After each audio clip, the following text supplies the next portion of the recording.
Hello everyone, welcome to What If Quirkless Deku Was Abandoned and Got Trained by Meliodas and Banned Part 2. Before we start, please go support cismomusic for writing that awesome fanfic. This is the translated version I made. There will be some mistake in character's gender, but of course Deku is a male. Chapter 19, Momo's Wish. After Eri had breakfast, Mrs. Todoroki and Shota would go out with Izuku and Eri. Izuku, where are we going? Izuku, let's go to my house to get some clothes. The green-haired man would carry Eri on his shoulders. Eri just rested her head on the green-haired boy's hair. When she arrived at Izuku Shota's house, she would say, "Is this your house, Izuku?" Izuku, yes, this is my house. The house was a two-story house. It was neither big nor small, it was medium-sized. As Eri and the two Todorokis entered, they looked at how beautiful the house was inside. "Shota, your house is very nice, Izuku." "Izuku, thanks, Shota." In the living room there were a couple of armchairs which were very comfortable. On the wall there would be a shelf along with some frames with photos. Eri would look at the paintings and say, "Is this your Izuku? When you were little?" "Izuku, yes, that was me," he would say, something embarrassed. "Shota, you look cute." "Mrs. Todoroki, oh, you two never stop flirting," she would say with a mischievous smile. "Izuku, I'll be right back, I'll go get my things." Shota would look at a photo where Izuku was with two other people. Izuku would go down with a backpack in which he carried his clothes. "Shota, Izuku, who are they?" he said, pointing at the picture frame. Izuku, the blonde-haired boy is my brother Meliodas and the gray-haired one is my teacher Ban. To tell the truth, they are both my teachers, they raised me since I was little. Ban is the closest thing I had to a father. Shota, and your parents? Mrs. Todoroki, Shota, this is not the time to ask that kind of question.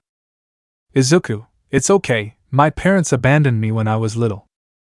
He would bring his hand to his neck, touching the scar, saying, "They gave me this scar. If it weren't for my master Ban, I would have died. He saved my life. They are the only family I have."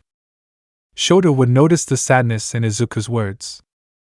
Eri would just hug Izuku, saying, "I will never abandon you, Dad," said the little girl. Izuku would be surprised by the little girl's words.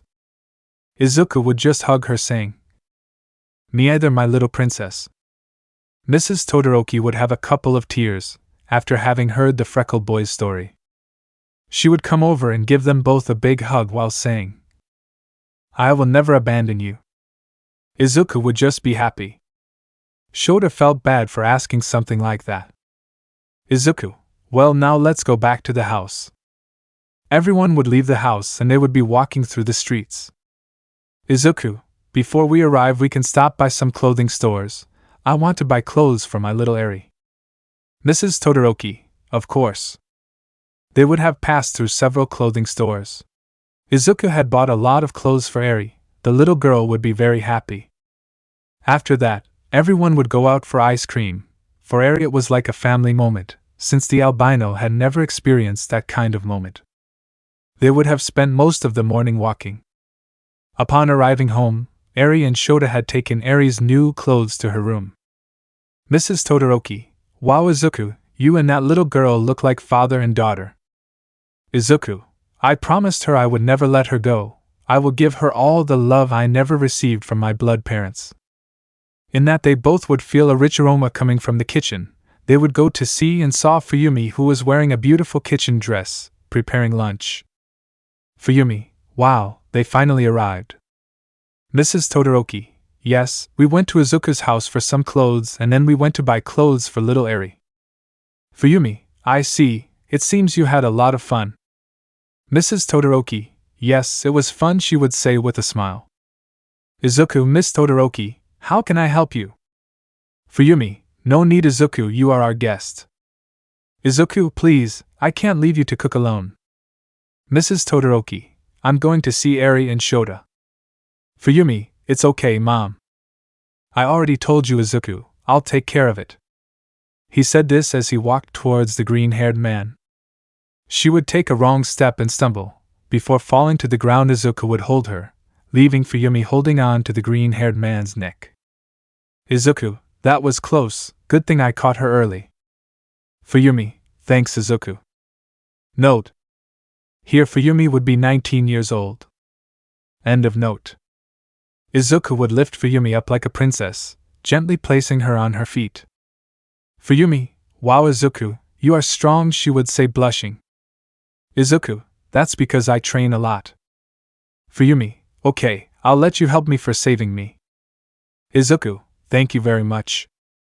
So both of them would start cooking, they would talk about trivial things, then Mrs. Todoroki would come down and see her daughter Fuyumi.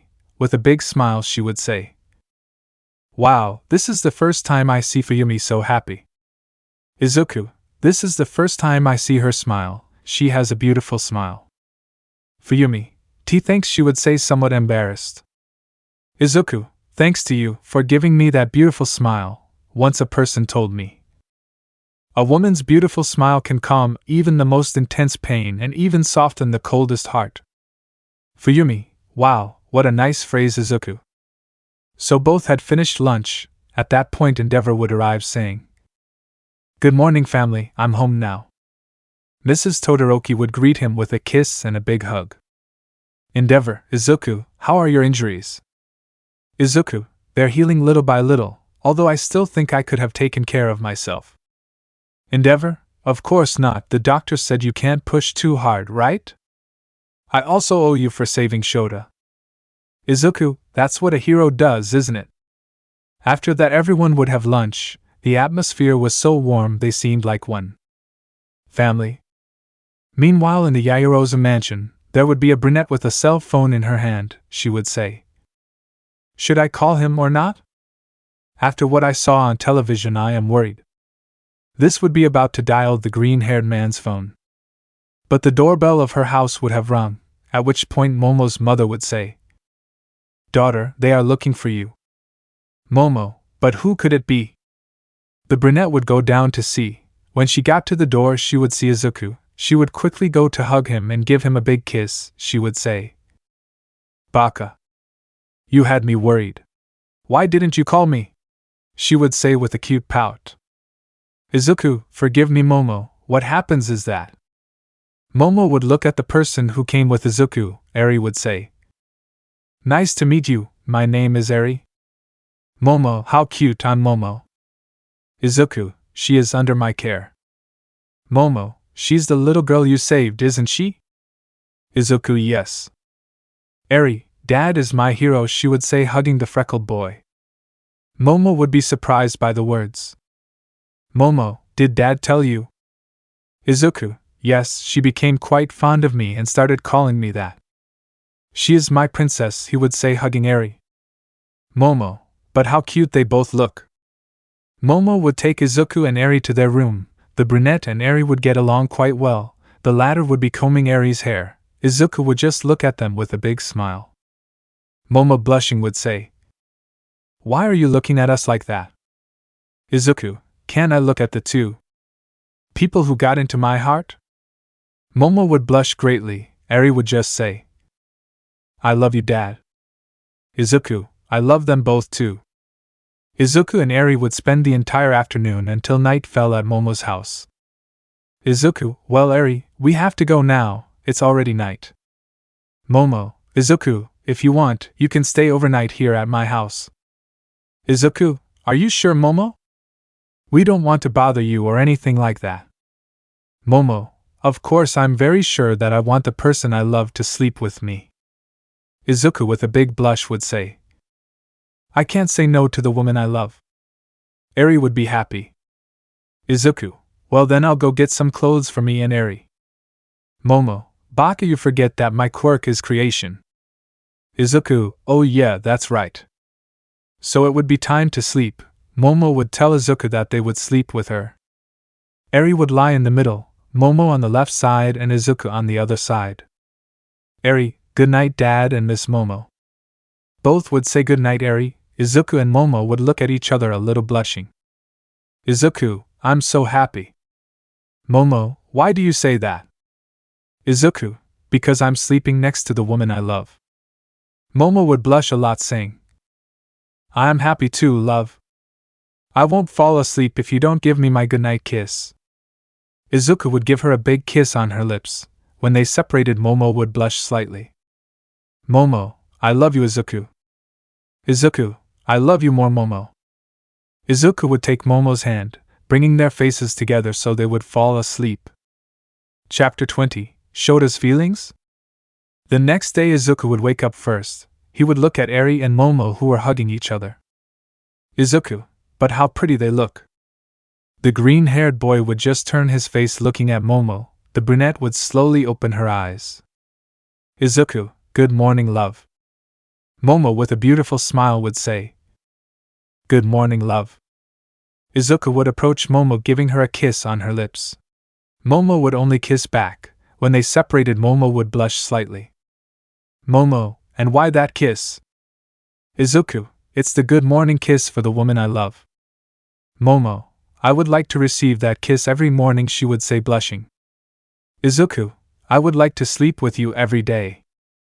Momo, I would like that too, love. At that, Eri, while sleeping, turned around hugging Izuku, saying, Dad, I love you, the little girl would say sleepily.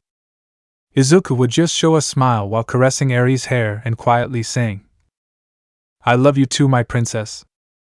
Momo would hug Izuku and Eri. The scene was very tender. They looked like a family.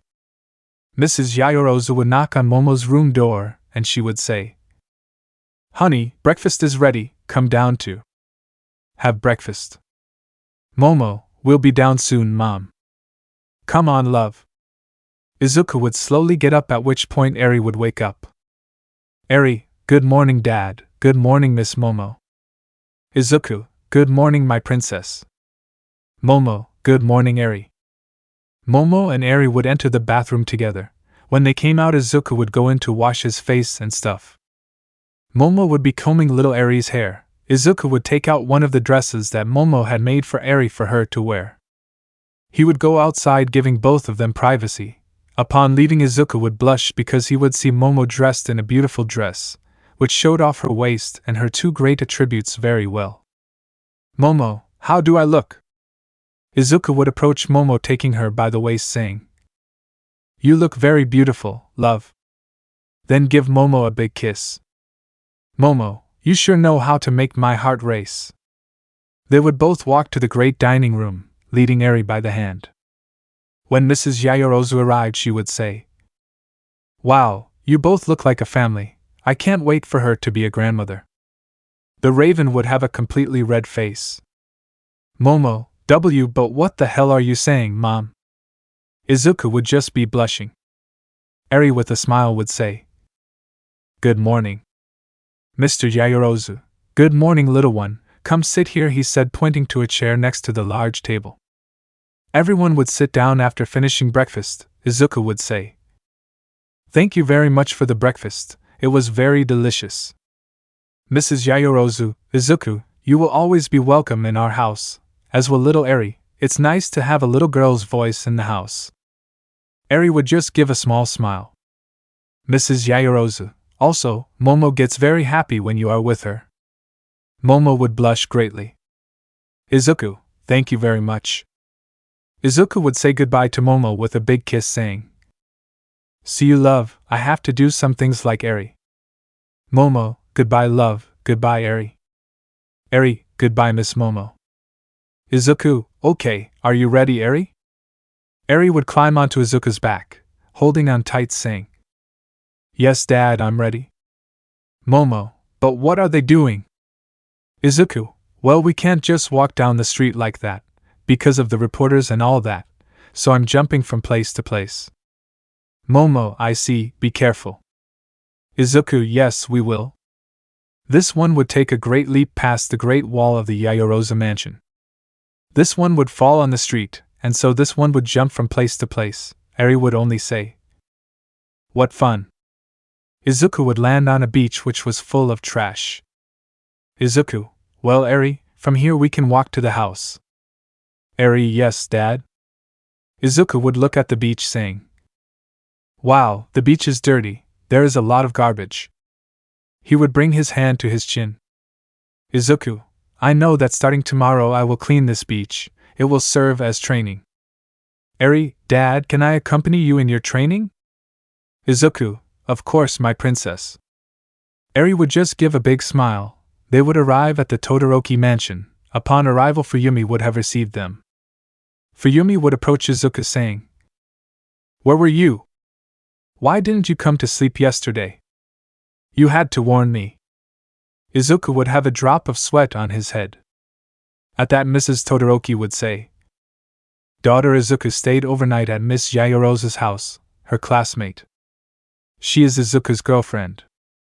Fuyumi would just lower her head saying, "Ah, I see." She would look at Izuku saying, "Baka." After saying that, she would go to her room somewhat angry. "Izuku, what's wrong with him?" "Mrs. Todoroki, she was very worried about you. She actually liked you quite a bit. Fuyumi is not someone who gets attached to someone that quickly." "Izuku, I see." Meanwhile, at UA High School, more exactly in the direction would be Nizu and All Might.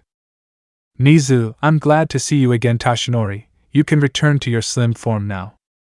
We are the only ones here." All Might would return to his slim form. "Nizu, and tell me, how did it go in the United States?" "Tashinori, I did well, Director. This helped me a lot. I finally decided I will ask young Izuku to be my successor." "Nizu, wow, that's good news." "Tashinori, after having seen on television how I saved that little girl, I have no doubt that he would be the best bearer for One for All." "Nizu, you're right, that boy keeps surprising me more and more." In the Hato family house, in a room, there would be a light blue girl thinking, "Why does he put me like this? Why didn't I kiss him in the hospital?" Nijire would remember when she saw Izuku's marked body, she would have a big blush. Nijire would cover her face with a pillow, at which point her cell phone would vibrate. "Nijire, huh? But it's Mirio." "Mirio chat." "Hi Nijire, how about we go training tomorrow at 7? I found a beach which is full of trash. We can clean it as part of our training." Nijire would think about it a bit and answer, "Okay Mirio, meet me at the beach at that time, then send me the address." Mirio chat. "Okay." This would send a bunch of smiley faces. Nijire would just put her cell phone next to her bed. She would say, "Wow, Mirio always transmits his positive energy even through chat." She would let out a little laugh. The next day it was 6 in the morning. Izuku would wake up slowly. He would have slept with Eri, since she had asked him to. Izuku would look to the side, seeing Shota sleeping. "Izuku, but what? What is Shota doing here? I don't remember there being a storm last night." Izuku would just let out a small laugh. He would get changed to go train, at which point Eri would wake up. "Eri, is it time to go train, Dad?" Izuku, "Yes, Eri. But if you want to stay overnight, you can do so." Eri, "No, of course not. I want to go with you." The little girl would even change. Before leaving the room, Izuku would cover Shota with the sheets. Both would be walking down the street heading to the beach, which was only a 10-minute walk away. Chapter 21. Just this time. Eri would ride on Izuku's shoulders, resting her head on the green-haired boy's hair. "Eri, Dad, you are warm." Izuku, "Haha, thanks, princess." Izuku carried his sacred treasure in his right hand. They were a few meters from reaching the beach and would see a green-haired girl who was burning all the garbage. She was wearing a long-sleeved shirt and red sweatpants. "Izumi, I have to become stronger, just like Oni-chan. I want to be able to fight by his side." Izuku, "Wow, I think they beat us to the beach." He would approach Izumi saying, "Good morning, Miss Midorya. I see I won the beach." Izumi would turn around, since she would have recognized the freckled man's voice. "Izumi, Oni-chan," I would say with some tears. She would try to hug him, but Izuku would again dodge her. "Izumi, Oni-chan, why did you avoid me?" Izuku, "I already told you once." Izumi, "I guess I can't beat her, but I don't want her to be by your side. I already lost you once and I don't want to lose you again," she would say with tears in her eyes. "I'm truly sorry for not having done anything that time. I just want to be by your side, Oni-chan. Izuku, that wasn't your fault, that's in the past now. Izumi would look up, seeing the large scar on Izuku's neck. She had not seen it before since Izuku hit it with the collar of the UA uniform. Izumi would remember when that had happened. She knew that wound was her fault. I'm really sorry for everything, Izuku.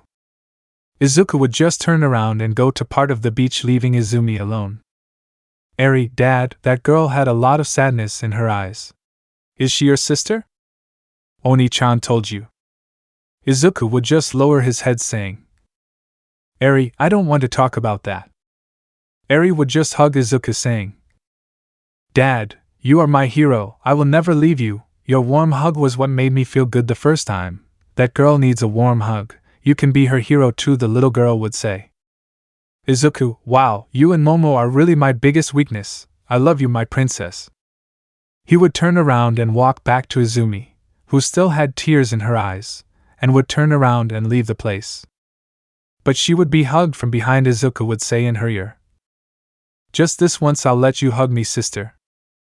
Izumi would shed tears, which were now tears of happiness.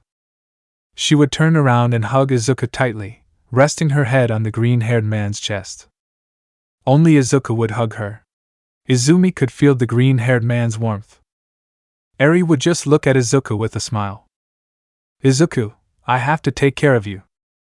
Eri would just laugh, joining the hug. They would remain embraced for a long moment, until Izumi had finally calmed down. Izuku, Izumi, do you want to train with me? Izumi would say yes with great happiness. They would begin to train. Izuku had given him advice and exercises so that Izumi could improve the use of his quirk. The green-haired man would be with his sword. He would cut a lot of junk objects at high speed and Izumi would incinerate them. Eri just watched in fascination as they trained. Izumi, wow, brother, your sword is very sharp. Izuku, it's true that this sword is my sacred treasure. Izumi, sacred treasure? Izuku, yeah, well, it's a long story. An hour would have passed. Izumi was very exhausted. They would have cleaned half the beach. Izuku would be doing push-ups. Eri would be on his back. Izumi just watched as he trained. That's when the big three would arrive at the beach. Izuku, 368, 369, 370. Mirio, wow, I see they beat us to the beach. Izuku would look up, seeing the three. Nijire would see Izuku and quickly go to hug him. Nijire, baka. You had me worried. Why are you training? Have your wounds completely healed? He said this while shaking Izuku. Eri just laughed at the scene. Izumi would only have a purple aura. She was jealous of Nijire. Mirio, wow, Nijire, it's clear that you missed Izuku a lot. You hugged him without thinking twice. Nijire would have turned completely red. She would separate from Izuku. Izuku, how have you been? All three would say they were fine. Eri, Dad, who are they? Mirio, Nijire and Tamaki would say in unison. Did Daddy tell you? Izuku, yes, she is the little girl I saved.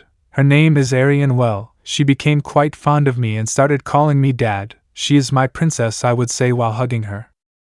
Nijire, but how cute they look. Mirio would crouch down to Eri and he would say, Nice to meet you, Eri. My name is Mirio, he said with a big smile. Eri, nice to meet you, Mirio, she would say with a smile. Nijire, but how much tenderness. Izuku, you can say that again. But what are they doing here? Mirio, we were planning to clean the beach as part of our training, but you guys have already beaten us. Izumi, but we just cleaned half of it, we still have more to go. Izuku would take off his shirt, revealing his marked body, saying, Wow, I'm really sweaty. Izumi and Nijire would have a slight blush. Izumi, Oni-chan, why did you take off your shirt? Izuku, it's more comfortable for me to train this way. Nijire would have a runny nose and would quickly cover her nose. Eri, Dad, what are those scars on your body? On Izuku's body there were several cut scars. These gave him an attractive touch according to Nijire. Izuku, well, I made these by training with my teachers. Mirio, teachers? Izuku, Yes, my master Ban and Meliodas, they trained me and thanks to them I am what I am. Eri, Dad, they are the ones in the photo you had at home, right? Izuku, yes princess, they are. Izumi and Nijire would ask. Eri, do you know Izuku's house? Eri, if Dad's house is very nice, Miss Shota knows it too. Nijire and Izumi would raise their gazes, they emanated a purple aura, both would say. Tell me Izuku, what was Miss Shota doing in your house? Izuku would feel a big chill. This would answer. She and Mrs. Todoroki accompanied me to my house for some clothes. Since because of all this I'm staying at the Todoroki mansion with Eri, that was the request of the hero endeavor. Izumi and Nijire would say. Ah, I see, they said with a smile. Mirio, wow Izuku, you have bad luck. Tamaki would tap Izuku's shoulders saying. If you want, I can tell the UN to take care of Nijire. Izuku, hey, what are you talking about? He asked quite confused. Chapter 22, Nijire's Jealousy? Mirio just laughed at Tamaki's words, without realizing that behind Tamaki would be Nijire with a murderous aura. She would touch Tamaki's shoulder saying, You can repeat what you just said, Tamaki? Tamaki would start shaking in fear. Mirio and Izuku would say, That's already bucked up. Tamaki would quietly say, Help me please. Eri would just laugh at the scene, Izumi too.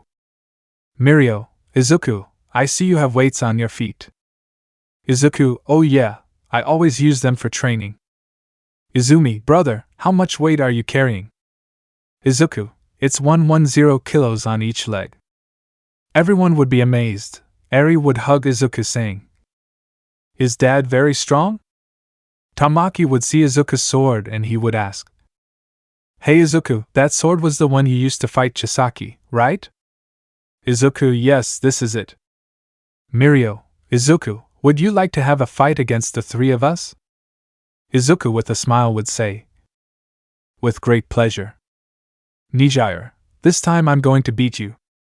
Izuku, we'll see senpai. Nijire would hit him on the head. Izuku, ouch, and why that hit?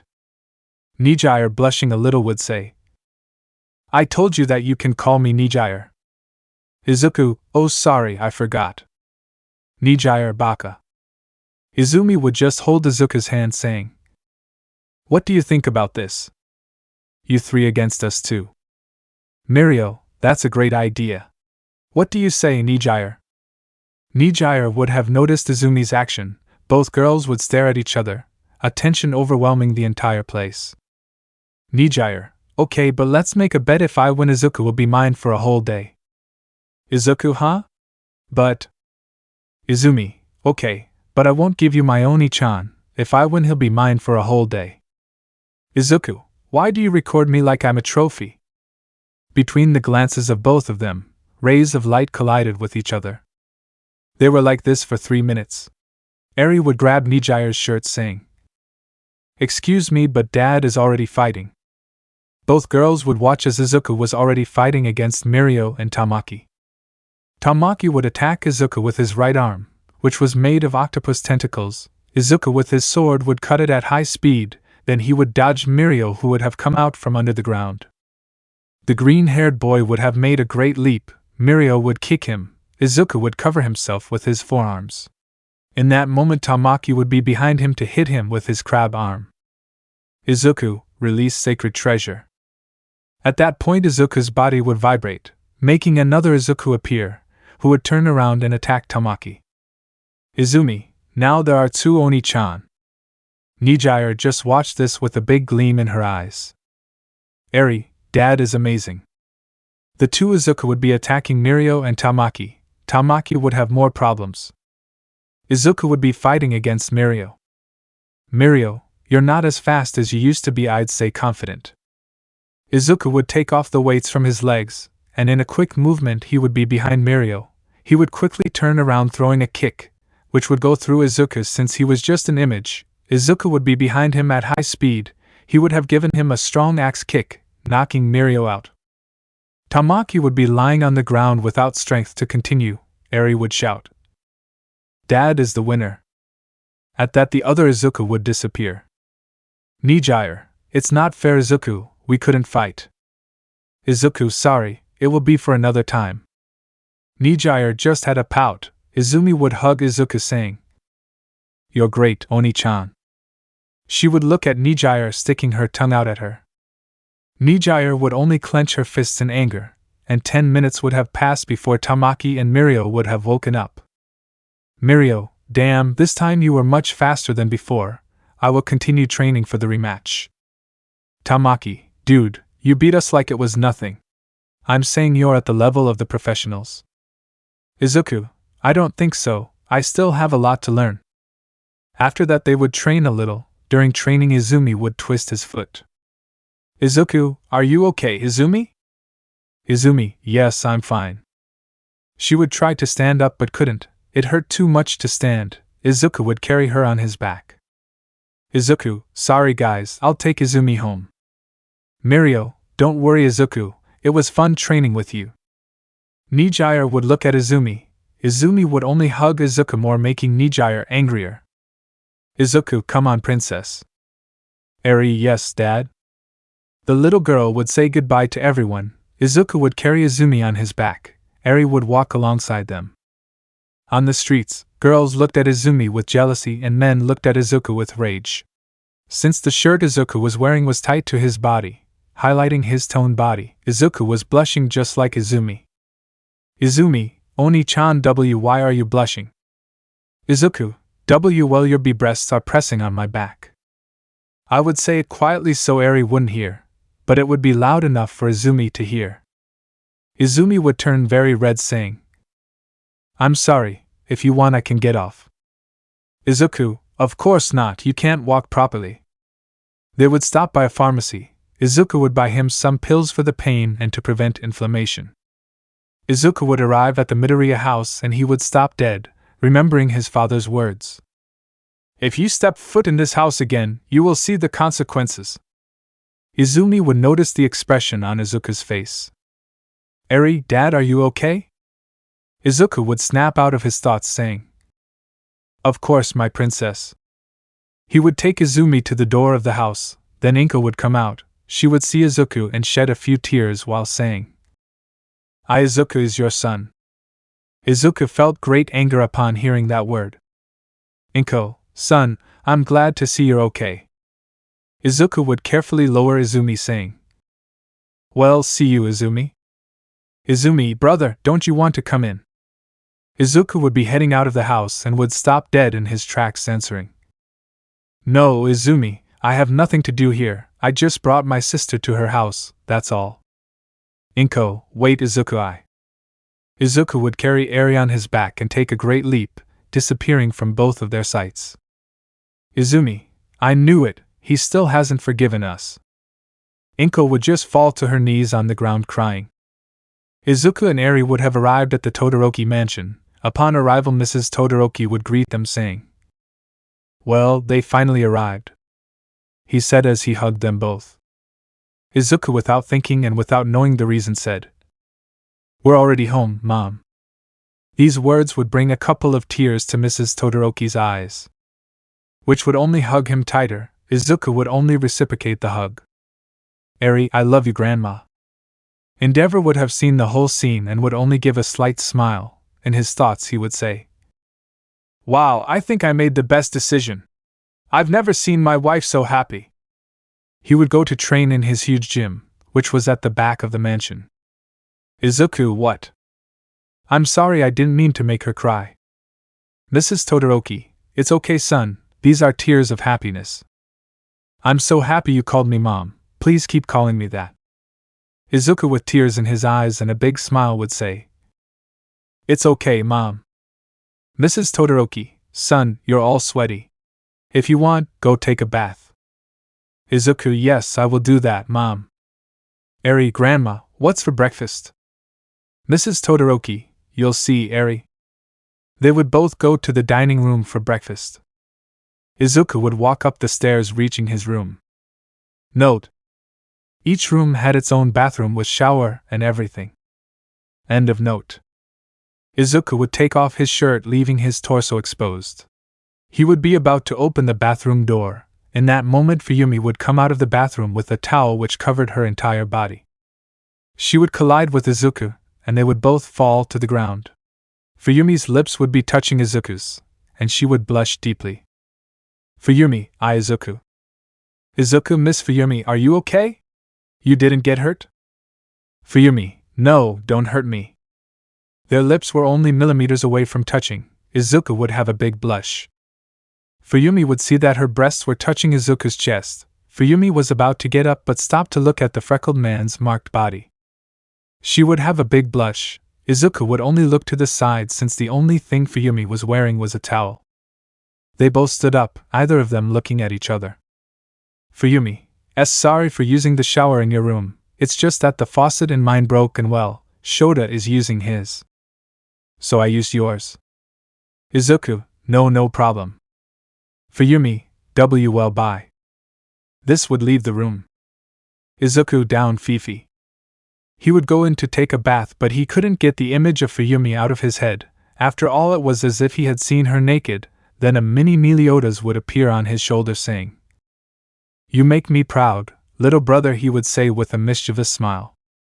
Chapter 23, Endeavor vs. Izuku. Izuku would shake his head and look back at his shoulder, seeing that there was nothing. He would come out of the shower, change his clothes, and fall into bed to rest for a while.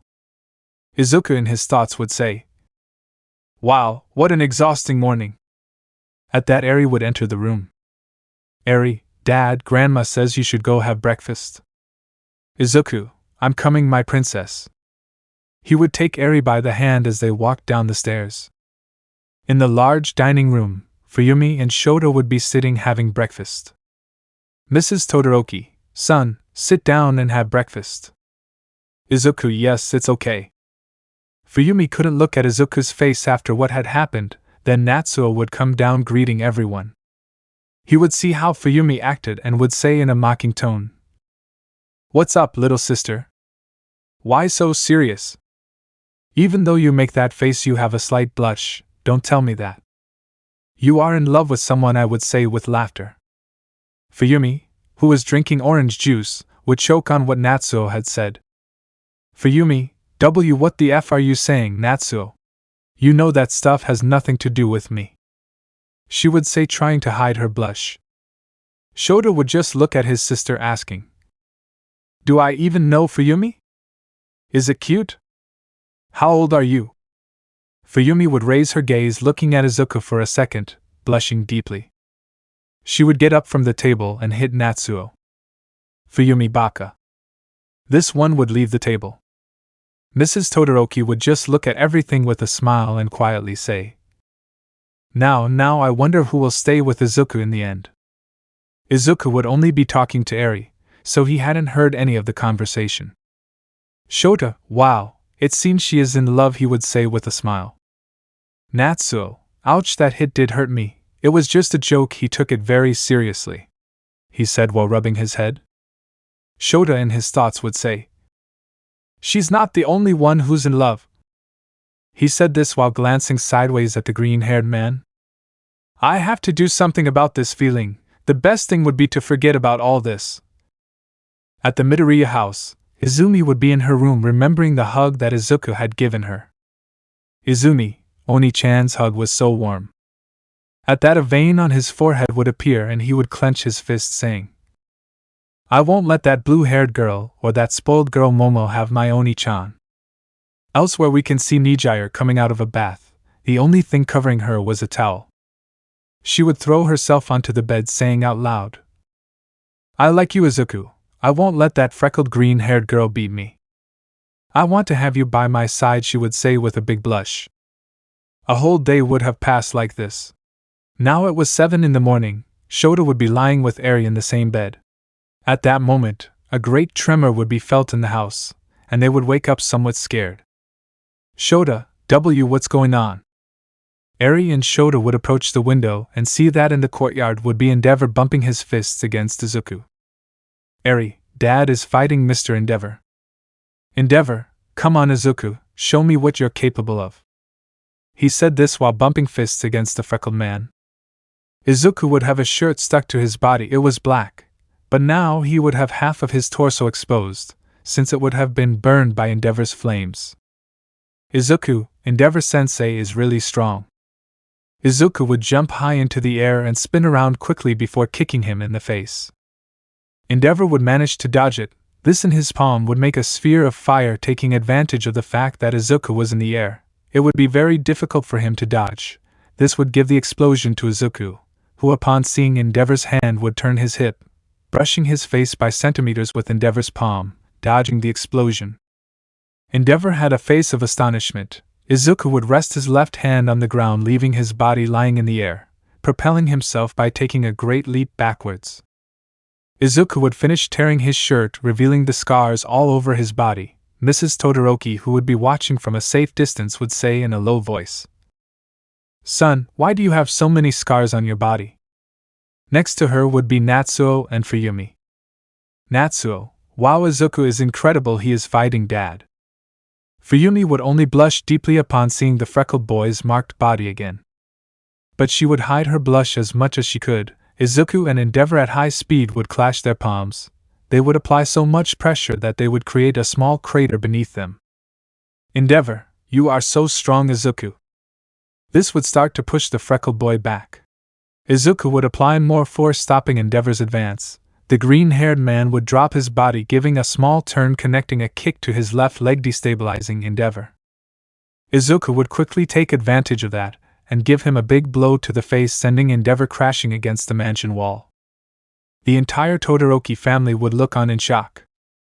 "Eri, come on Dad, you can do it." Shota couldn't believe what he was seeing. She understood that Izuku held back quite a bit at the academy. Endeavor would spit blood and say, "This is exciting. I haven't felt such a big emotion for a long time." This one at high speed would give a big blow to Izuku's face, which would fly a couple of meters. But Izuku would recover quickly and would also spit blood. Endeavor would begin to raise his flames more, passing into a more serious state. Izuku would give a small smile. A kind of black darkness with slight pulp tones would begin to emerge from Izuku's body. Endeavor would see this in astonishment. Izuku's eyes would turn completely black. These would be face to face, and that Mrs. Todoroki would say, "Enough is enough for both of you. Fix the wall and the damage you did." Izuku, "Yes, Mom." Endeavor, "Of course, honey." Natsuo and Fuyumi would have a drop of sweat on their heads. Both would say, "They may be strong, but none of them dare to contradict Mom," they would say with laughter. Endeavor would shake his hand towards Izuku, saying, "You are strong, Izuku, you surprised me a lot." The green-haired man would return to normal, reciprocating the greeting. "Izuku, you are strong. To tell the truth, it was hard for me to keep up with you. I need to work on my endurance more." Both had somewhat minor injuries, but they would give their opponent a smile. Chapter 24, Attack of the Villains. Both had somewhat minor injuries, but they would give their opponent a smile. Mrs. Todoroki would approach Izuku, looking more closely at his body. She would say, "Son, why do you have so many scars on your body?" Izuku, "Well, Mom, I got these wounds training with my teachers. They were the ones who always supported me with my dream of being a hero." Mrs. Todoroki, "Do you want to tell me what happened?" Izuku, "Of course, Mom," he said while hugging her. Mrs. Todoroki would just hug him. Izuku was happy to feel the motherly hug that Mrs. Todoroki gave him, in other words, his new mother. After having fixed all the mess from the fight, Izuku would take Mrs. Todoroki and Endeavor to a private room. There he would proceed to tell them his entire story. After finishing telling him everything that happened, Endeavor would have a very angry face, after having heard the freckled man's story. Mrs. Todoroki would be crying, knowing everything her parents had done to Izuku, so much so that she would hug Izuku, saying, "Son, I will never let you go. I will never abandon you. I saw in your eyes the sadness you carried, but I didn't know there was so much." Endeavor just wanted to hit Hisashi for how he had treated Izuku due to the fact that he had been born without a quirk. Endeavor, "I can't believe how they could do something like that to you." Izuku, "Well, for them it was a nuisance to have a quirkless child. That's why they decided on me." Endeavor, But even a son is never abandoned, no matter if he was born with a quirk or not. Izuku, well, I wish my biological father had been like you, but he wasn't. Thanks to that, I've met some truly wonderful people who have treated me very kindly. I met Mom, my 2 teachers. My teacher Ban is a father to me, and my teacher Meliodas is a brother. They and you are my new family, Eri and Momo. That's why I'm very happy to be with all of you, the freckled boy would say with a big smile. Endeavor would show a slight smile, saying, Izuku, you are already part of the Todoroki family. Just like Eri, you will always be welcome here. This is your home too. Izuku, thank you very much. After that, exactly 1 week had passed and classes at the UA had returned to normal. During the week that had passed, Izuku and Momo along with Eri had gone on dates, going to amusement parks, etc. Izuku would be heading to high school. Eri had stayed at the Todoroki mansion. This one would have arrived at the classroom. Izuku would be in front of the big door. He would give a slight sigh and enter. Upon entering, everyone would corner him since they had seen on television how Izuku had fought against Jisaki. Everyone would ask Izuku endless questions, and he didn't know which one to answer. Kirishima, dude, you were amazing. You protected that little girl at all costs. That's for men. At that, Aizawa would come in and say, Everyone go back to your places. Everyone would do as requested. Aizawa would look at Izuku saying, Izuku, how are your wounds? Izuku, they are completely healed now, sensei. Aizawa, I'm glad to hear that. Well, today we will go to USUJ, there we will do rescue practice with All Might. Everyone screamed with excitement. Aizawa, everyone go outside, there will be some traffic waiting for us to take us. Wear your hero costume. Everyone would start to leave the class. Izuku and Momo were the last to leave. Aizawa, Izuku, you will go aside, the director wants to talk about something important with you. Izuku, I see, it's okay, sensei. Momo, we'll see you there, she would say, giving him a little kiss on the cheek. In this way, Aizawa along with the rest would leave for their destination. Izuku would go to the address to see Nizu. Izuku would knock on the door asking for permission to enter. Nizu, go ahead, young Izuku, you may pass. He would enter but would get a big surprise when he saw All Might. Izuku, All Might, what are you doing here? Aren't you supposed to wait for us at USUJ? All Might, well, you see, young man, I wanted to talk to you about something very serious before. Nizu, please have a seat, young man. All Might would take a deep breath, saying, Shonen, I want you to be my successor. In other words, I want you to be the new symbol of peace. Izuku would just have a confused face asking, What do you mean, All Might? All Might would go into his slim form. Izuku would just look impressed seeing him like that. All Might would tell him everything just like in the original story. Izuku would only have a face of astonishment. On the other hand, Class 1A would have arrived at its destination. Aizawa would see the professional hero 13 saying, Where is All Might? 13. He will come in a few minutes, he was a little late. Aizawa, I see. At that point, a portal of a kind of purple mist would open, from which several villains would emerge. Kirishima, wow, the UA really has some real evidence, they even look like real villains. Aizawa, that's because they're real villains. He would be on guard saying, 13, protect the boys, I will fight them. Kirishima, but sensei, there are too many of them for you.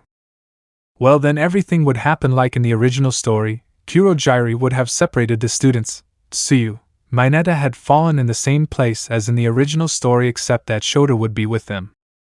Ida would have managed to escape to warn the other professional heroes. Nomu would have brutally beaten Aizawa. Izuku would be in the office with Principal Nizu and All Might. All Might, what do you say, Shonen? Will you be my successor?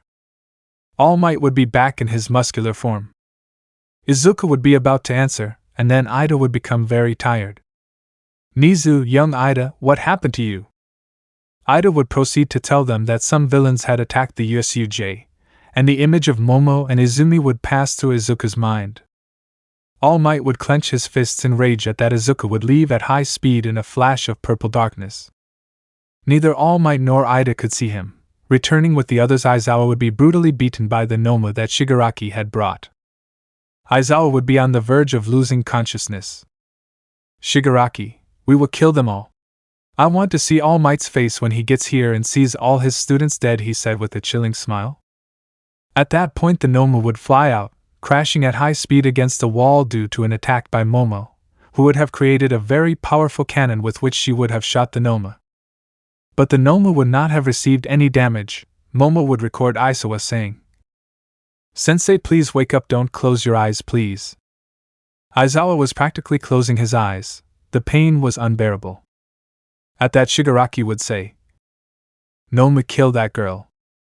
I wonder how the AU will respond when the news reports that the daughter of the Yaoyorozu family was murdered by villains. I wonder how they will deal with this whole situation. Since you are in charge of these kids." Noma kills the girl, and that the Noma at high speed would be in front of Momo, who would not have time to react. He would grab her by the hair, lifting her up. Momo would scream in pain. Quickly he would grab her by the face, crashing her against the ground brutally. The brunette would spit blood. The Noma would lift her up again, and this time begin to hit her in the stomach, making her scream brutally in pain. All his companions watched in horror what was happening. They couldn't react because of fear. They couldn't believe what they were seeing. Shigaraki would only have a look of satisfaction. Chapter 25, Izuku's out of control. In that, an explosion would send the Noma flying. Katsumi would breathe heavily as she would have used all her energy in that powerful explosion, trying not to hurt Yaoyorozu, who would have fallen to the ground unconscious. The Noma would recover and at high speed would hit Katsumi in the stomach. She would fly away, crashing against some rocks and falling unconscious to the ground.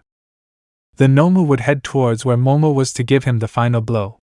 But in front of Momo would be Izumi, who had her hands burning in fire and would say, "I won't let you touch her.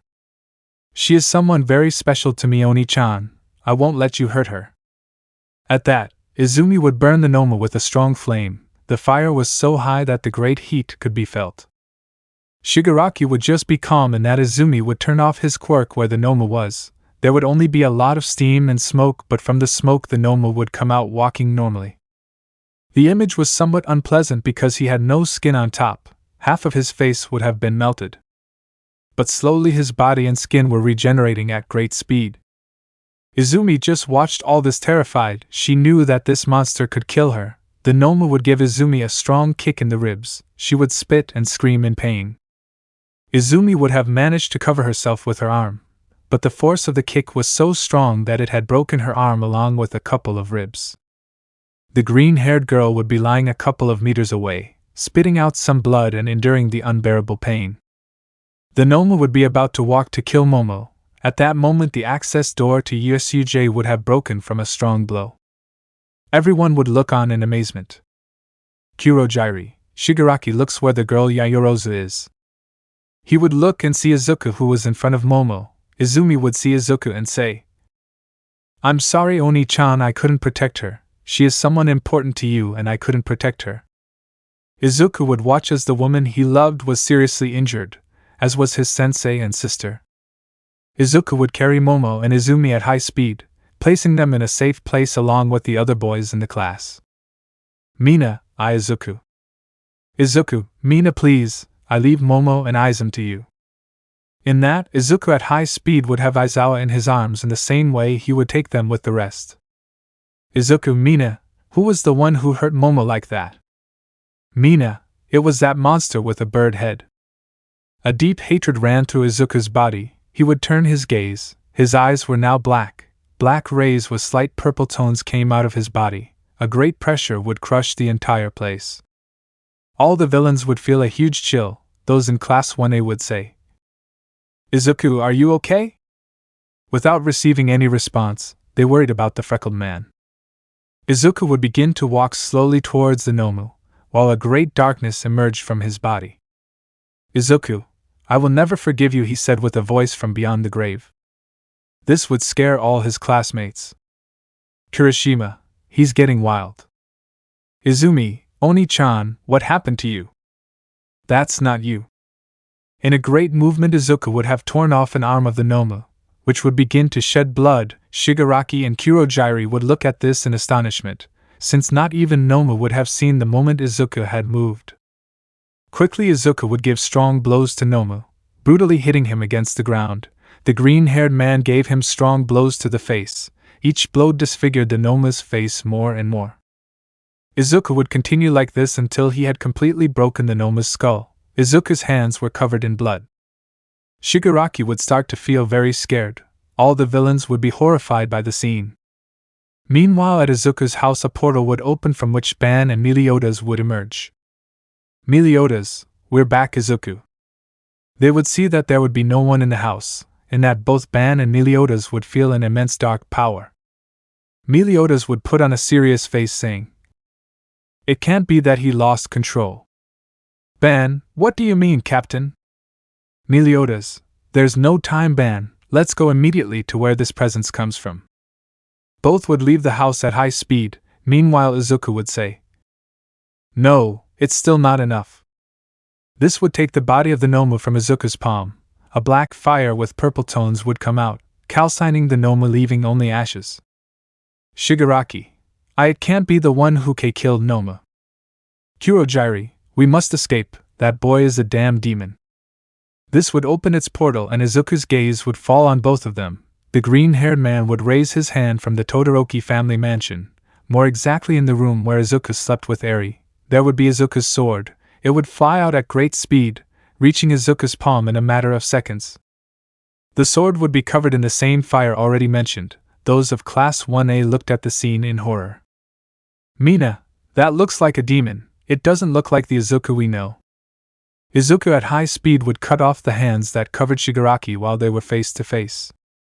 Shigaraki would open his eyes wide. He would quickly try to touch Izuku to disintegrate him, but in a quick movement Izuku would have Shigaraki's hand in his left palm. Shigaraki would only scream in pain as his left hand would have been cut off. Izuku would only be consumed by hatred and anger. He would give Shigaraki a strong kick in the face, brutally crashing him to the ground. Without wasting time, he would record him by the face and hit him again and again against the ground, leaving a large pool of blood. Shigaraki had stopped moving. Kurogyri could not react to what he had seen. The villains who had witnessed such a massacre would say, "He's a damn demon, he's going to kill us all." They would try to escape. But Izuku at high speed would hit them all, brutally. Kurogyri would have taken advantage of the fact that Izuku was massacring the rest, and would have created a portal taking Shigaraki's body and escaping the place. Before escaping, Izuku would have given them a look. He said, "When I find them again, I will kill them all." For a moment Kurogyri would have seen the shadow of a demon behind Izuku. This would have frozen his blood. Throughout the USUJ there was a great silence, and one could barely hear the screams of agony of the villains. Izuku would look up at his companions, who were terrified by the way he behaved. Izuku with his sword in hand would begin to walk slowly towards them, and that a large hole would be made on the roof of the USUJ. Something would have fallen in front of Izuku, creating a large curtain of dust. A voice would say, "Stop it, Izuku, the darkness is consuming you." As the dust dispersed, a person of medium height and blonde hair could be seen, along with another tall person wearing a red leather suit and white hair. Shota would see them and say, "Hey, they are Izuku's teachers." Everyone would have heard the words with a look of amazement. Chapter 26: Meliodas and Ban vs. Izuku. "Meliodas, wake up, brother. Don't let darkness take control of your body." Ban would look around saying, "Wow, kid, you really did make a massacre. You and the captain look alike." Izuku continued with black eyes. The darkness grew more and more. "Meliodas, Ban, get ready to fight. Izuku is now overwhelmed by all the darkness. Don't let your guard down for a moment. Remember the speed that Izuku possesses. He is not someone we can take lightly." Ben would snap his fingers saying, "We will bring you back, Izuku." Izuku with his sword would have cut off Ban's right arm and with a strong blow would have made a large hole in his chest. The fox of greed would only spit blood. Class 1A would look at this in horror. "Ban, wow, I didn't see that coming." At that, Ban's arm began to regenerate on his own, as he made the hole in his chest. Everyone would look at this in amazement. "Kirishima, amazing." That must be his quirk. Mina, please stop Izuku. Meliodas would kick Izuku in the face, sending him flying a couple of meters. Meliodas would have his sacred treasure in his hand. Shota would look at Meliodas' sword and say, "It's the same sword as Izuku's, just a little smaller?"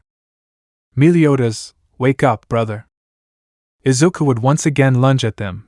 Ban would give him a huge blow, crashing him into the ground without wasting time. He would quickly begin to hit Izuku's stomach, making him spit out a lot of blood. In that, Izuku would catch a blow from Ban, and with a twist of his wrist he would break his arm, grabbing him by the face and giving him a huge kick, sending him flying. Izuku would turn around and dodge Meliodas' sword, which was going for his neck. The green-haired man would spin slightly, landing a kick in the face. Meliodas would fall to the ground. Izuku would look at his right arm and see that it had been cut off. At that point, All Might would arrive along with the other professional heroes. They would look at the whole place in astonishment. All Might would see the state in which his students and his colleague Aizawa were. The most injured were Aizawa, Momo, Izumi, and Katsumi. All Might would see how two guys were fighting against Izuku. All Might, but what's wrong with young Izuku? The boys would tell the heroes everything that had happened. All Might couldn't believe what he had heard. He was about to intervene, but he saw how the blonde-haired boy had cut off Izuku's arm. Meliodas would have the green-haired man's arm in his right hand. Izumi would only cover her mouth, shedding some tears. She didn't like seeing how her brother was hurt. Izuku would quickly extend his right arm, and the other half of his arm would fly out, settling back into place again, looking like new. Meliodas, I'm glad to know that the darkness in you heals you well. It's time to get serious. His demonic mark would appear on his forehead. Ban would get up as if nothing happened. Meliodas at high speed would kick Izuku in the chin, sending him upwards, where Ban would be waiting for him, giving him a big blow to the stomach. Izuku would spit out a lot of blood, brutally hitting the ground, raising a large curtain of dust. The whole place would be silent as the dust dispersed and Izuku could be seen standing. He would have returned to normal. Izuku, damn, I had already forgotten what it feels like to receive your blows. After saying that, the freckled man would fall unconscious. Ban and Meliodas would only give a small smile. Ban would carry Izuku and take him to the rest. He would look at Aizawa and easily recognize him. He would say, "Get out of the way." This would hold Aizawa again. Ban would cut his wrist. "All Might, what are you about to do?" "Ban, that's obvious. I'm going to cure him." At that, the blood would fall into Aizawa's mouth, which he would swallow. Everyone would watch in amazement as his wounds began to heal, leaving Aizawa as good as new. Ben would do the same with Izumi, Momo, as well as with Katsumi. After being fine, Izumi would go with Izuku. "Izumi, brother," she would say through tears. Meliodas and Ban would say, "Are you his sister?" Ban, it's true, they look a lot alike. Izumi, please heal my brother. Meliodas would place his hand on Izumi's shoulder, saying, "Don't worry, look at Izuku." Izumi would look at him and see how a darkness came out of his body, healing Izuku's wounds. Momo and Aizawa would have regained consciousness. Momo, but what happened? Aizawa would see Meliodas and Ban. Ban, wow, you finally woke up, Eraserhead. Aizawa, where's Nomu? But what happened? Everyone would tell them what happened to both of them. Momo would only go to hug Izuku while he lay unconscious. The brunette would only shed a couple of tears knowing that Izuku had lost control, all to protect her. Meliodas would ask, "Who is she? And why are you hugging my brother?" "Mina, she is Momo Yayorozu, Izuku's girlfriend." Meliodas and Ban would have a face of astonishment. Meliodas would look at Momo, giving a smile. "Ban, Captain, you and Izuku have the same tastes." Meliodas, that boy fills me with pride. Chapter 27, Nisa's Proposal? Eraserhead would thank Meliodas and Ban for stopping Izuku. All Might would just look at Izuku with doubt. He couldn't believe that he had finished everyone off alone. In addition, everyone has heard Shigaraki say that Nomu had been created to kill All Might. and the fact that Izuku had defeated him as if nothing had happened generated more mystery about what the freckled boy was hiding. Everyone would have returned to UA. Eraserhead would have told Meliodas and Ban to accompany them, which they had accepted only for Izuku. When the professional heroes arrived, they would meet in Nisa's office. It was obvious what they were going to discuss. They could not allow everything that had happened at USUJ to reach the ears of the press, since the security of UA High School would be questioned. Nizu, well, at this point, what do you think if we make rooms for the students to sleep here? That way we can keep an eye on them and keep them safe and secure. Also, we don't know if this self-proclaimed League of Villains will attack again, and if so, we will be ready to counterattack. Everyone would agree that the heroes would retreat except for All Might, Meliodas and Ban, since they were there. Izuku would be in the course with his students, and that he would say, "Listen, stay here. I'll go to the office to talk to the director. For now no one will be able to see Izuku." Izuku would be lying in the infirmary isolated from any contact. The freckled boy would be unconscious. Izumi and Yayarozu would be worried about the freckled boy. Aizawa would arrive at the address, and when they arrived, Nizu would say, "You finally arrived, Aizawa. Please have a seat." Nizu would look at Ban and Meliodas, saying, "Let me introduce myself. My name is Nizu and I am the director of this academy. Thank you very much for helping us." Ban and Meliodas would introduce themselves. Aizawa would already know them. He would thank him for healing him and his students. "Ban, don't thank me, and you were really hurt." "Nizu, from what Miss Shota told me, you are Izuku's teachers." Both would say yes. "Nizu, I propose a deal." Meliodas, "A deal?" Nizu, "Yes, I saw the way Izuku fights. His speed and sword handling is incredible. I propose that you become teachers at this academy." Ban, "Hey, teachers?" Nizu, "Yes, I would like to know if you could train the students of this institution. Obviously you will be paid." Meliodas and Ban would look at each other. They would accept. Meliodas, "Well, we accept that this is an opportunity to control Izuku, in case he loses control again." Nizu, "Well, it is decided you will teach here. Once the rooms are made, you will stay overnight here." All Might, "What are we going to do with young Izuku?" Meliodas, "He will probably wake up tomorrow. The darkness that consumed him was too much. His body must be worn out." Nizu, "I understand." Meanwhile, in the classroom of Class 1A, they would be discussing the way Izuku had acted. Certainly his classmates were afraid of the freckled boy, since they had seen with their own eyes the brutality with which he attacked the villains. Momo would approach Izumi, saying, "Thank you very much for protecting me." Izumi would lower her head, saying, "You are the person who makes Oni-chan happy. If something happened to you, he would be sad, and I wouldn't like to see him like that. Besides, I won't give up. Just because I protect you doesn't mean I like you." Momo, "Thanks anyway." Shota would be looking out the window remembering Izuku, and in his thoughts he would say, "I wonder if he would have reacted like that if it had been me. Why am I lying to myself? He would never have acted like that for me," said the bicolor somewhat dejectedly. In the address, Nizu, "Well then, young Izuku will spend the night here. Aizawa and All Might, please accompany each student to their respective homes, for everyone's safety." Both heroes would listen. Before they left, a black-haired girl who would knock on the door of the office. Nizu, "Go ahead." Meliodas, "Wow, but she's Izuku's girlfriend." Momo would blush greatly at Meliodas' words. Aizawa, "Girlfriend?" Meliodas, "Yes, that's what the pink-skinned girl said." Aizawa, "Miss Yayarozu, are you dating young Izuku?" Momo, somewhat embarrassed, would say yes. Both All Might and Aizawa would have a look of astonishment on their faces.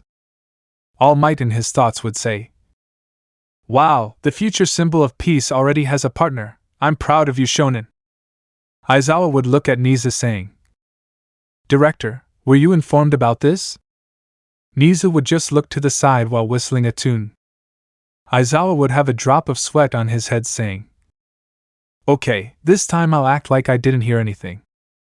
Nizu, "Well, Miss Yayarozu, to what do we see your visit?" Momo, "Please could you see Izuku? I'm very worried about him. I don't want to be separated from him."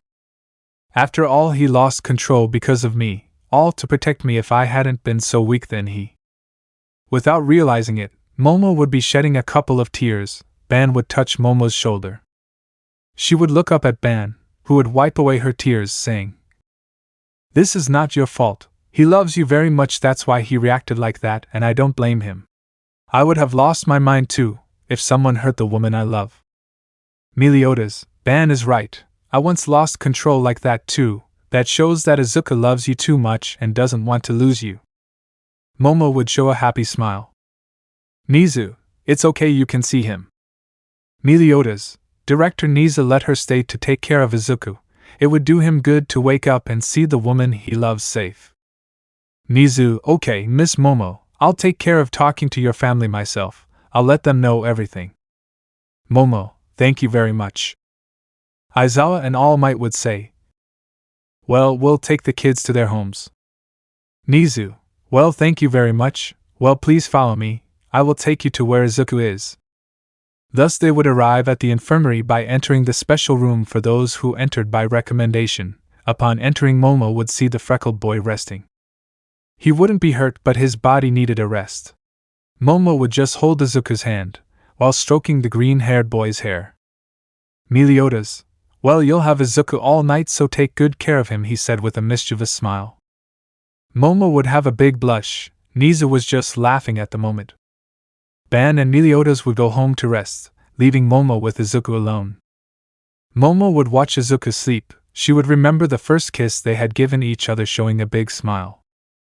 She would approach the green-haired man, giving him a small kiss on the lips. When they separated, she would say, I love you so much, Izuku, please wake up. Forgive me for being so weak. If I had been stronger, you wouldn't have had to go through all that. This she would say while resting her head on Izuku's chest. It should be noted that Izuku would be shirtless. Izuku, without opening his eyes, would say, Momo, I will always protect you and Eri. These words were like a whisper. Momo would only look up with a big blush. But she was happy to know how important she was to the freckled boy, and as a couple of hours passed, Momo would have fallen asleep on the green-haired boy's chest. But his stomach would growl with hunger, awakening the brunette. Momo, damn, why didn't I buy something to eat? At that, the door would open and Ban and Meliodas would enter. Ban would have a container with food. He would give it to Momo. Momo, what is this? Ban, it's food, girl, you must be hungry. A rich aroma came out of the taper. Momo, thank you. Meliodas, you can eat with confidence. Ban's food is the best in the world, he would say with a smile. Momo would see Meliodas smile, saying, their smiles look alike. Meliodas, what did you say? Momo, your smile is the same as Izuku's. They convey a sense of tranquility and at the same time have a slight tone of sadness. I know Izuku suffered a lot before. He still hasn't told me about his past life. But sometimes I can see some sadness in his eyes. Ban and Meliodas wouldn't say anything. Momo would try the food and be amazed by the flavor. Momo, it's very delicious. Ben would just show a smile, saying, of course, I am a great cook. Momo, you taught Izuku how to cook, right? Ban, sure, but he still hasn't gotten over me. So they would talk for a while. Meliodas and Ban would keep Momo company. Meliodas would take out a couple of blankets from a bag he was carrying for Momo to cover herself with. At night the temperature dropped a little. Momo, thank you very much, but my quirk is creating things. Meliodas, wow, that's incredible, but still don't waste your energy. Ban and Meliodas would say goodbye to Momo. That's how the night would have passed. Momo would have slept on the green-haired boy's chest. Izuku would begin to slowly open his eyes. He would see Momo sleeping on his chest. He would give a slight smile, but his smile would quickly fade. He began to remember everything that had happened. Izuku, I got carried away by anger and lost control. At that point, Momo would wake up and see Izuku awake. She would quickly hug him, saying, you finally woke up, love, I was worried about you. Izuku would reciprocate the hug while saying, sorry to worry you. He couldn't finish talking because Momo would have given him a big kiss on the lips, which Izuku would reciprocate. It was one of those long kisses that would separate them. Momo, sorry because of me you. Izuku, this is not your fault, it is mine. I couldn't control myself when I saw you wounded on the ground. I thought I had lost you. Izuku would start to shed a couple of tears. Momo would dry them by gently lifting Izuku's chin. Both of them would stare at each other. Izuku, I wouldn't know what to do if I lost you. You and Eri are my reason for living. Momo would blush greatly. Without thinking, she would give Izuku a big kiss of pure passion. Both would let themselves be carried away by passion. The kiss began to intensify and they both separated, leaving a small thread of saliva. Momo would be sitting on Izuku, who would read towards Momo, looking at her in the eyes, saying, I will never stop looking at those beautiful eyes of yours. Momo would have a big blush on her face. The brunette with a flirtatious voice would say to her, Now I will give you your punishment for having worried me so much, he said as he ran his hand over Izuku's marked abdomen. Izuku in his mind would say, Please Fifi, don't get up, don't betray me, I beg you. Momo would approach Izuku's neck, giving him a kiss, leaving a mark on Izuku's neck. Izuku, Momo, what are you doing? Momo, I'm marking what's mine, it's a warning to those who want to look at my man. Izuku, if you want to play like that, then I can play the same game too. He would say this while approaching the dark-haired girl's neck. Momo, Izuku, wait, no. She would let out a small moan. Izuku slowly kissed Momo's neck. The brunette would only have a blushing face. Her breathing was somewhat agitated. Izuku would separate, saying, What's wrong, Momo? You were the one who started it. Momo, be baka. Izuku, you didn't like it? Momo looked to the side somewhat, embarrassed, saying, I never said that, baka. Izuku then. He again began to passionately kiss the dark-haired girl's neck, who began to let out slight moans that saddened her. The green-haired boy runs his hand under Momo's shirt, making contact with her warm, soft skin. The green-haired man's hands reached down to her cleavage bra and slowly unbuttoned it. He was about to start taking off Momo's shirt, but in that she would press Izuku's head against her breasts, while breathing heavily. That's when All Might would come in and say, Good morning. This one would see how Momo held Izuku between her breasts. All Might would spit blood and say, Sorry to interrupt. The blonde would close the door quickly. Izuku would shout, Don't misunderstand, with a big blush. Momo would only blow smoke from her ears. It should be noted that Momo would have her uniform on. Momo, WL, I'd better go home and take a bath, classes start in an hour. She would give Izuku a big kiss, saying, See you in class, love. Izuku, it's okay, love. Upon leaving, Momo would see All Might, who was walking through the hallways. Momo would be a little blushing. All Might would bow, saying, Gomen nasai. I didn't want to interrupt you, but you guys need to be careful. Momo would just run away with a big blush. All Might would return to Izuku's room.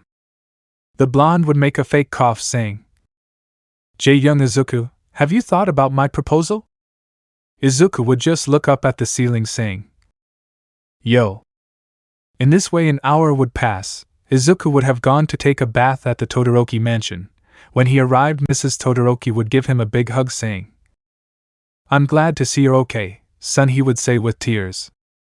Shota would have told his mother and father everything that happened. Izuku, sorry for worrying you, Mom. At that, Eri would run down the stairs and throw herself into Izuku's arms, saying, Dad, I'm happy to see you. Why didn't you come to sleep with me last night? The little girl would say with a small pout. Note: little, tender Eri wouldn't know anything about what had happened. End of note. Izuku, forgive me, princess, what happens is that I spent all night training. Eri, I see, but remember that you have to sleep too, Dad. Izuku, of course, my princess. At that point, Shota would walk towards the kitchen and he would exchange glances with Izuku, but they wouldn't have spoken. Shota would have taken distance from Izuku. She did it to try to forget her feelings for Izuku. Izuku, Mom, I'm going to take a bath. In a few minutes I have to go to class. Chapter 28, Fuyumi's Confession. Mrs. Todoroki, it's okay, son. Izuku would be heading to his room at that time. He would cross paths with Fuyumi. Fuyumi, upon seeing Izuku, would hug him tightly since she would have heard the conversation that Shota had with his parents. Fuyumi baka. You had me and my mom worried.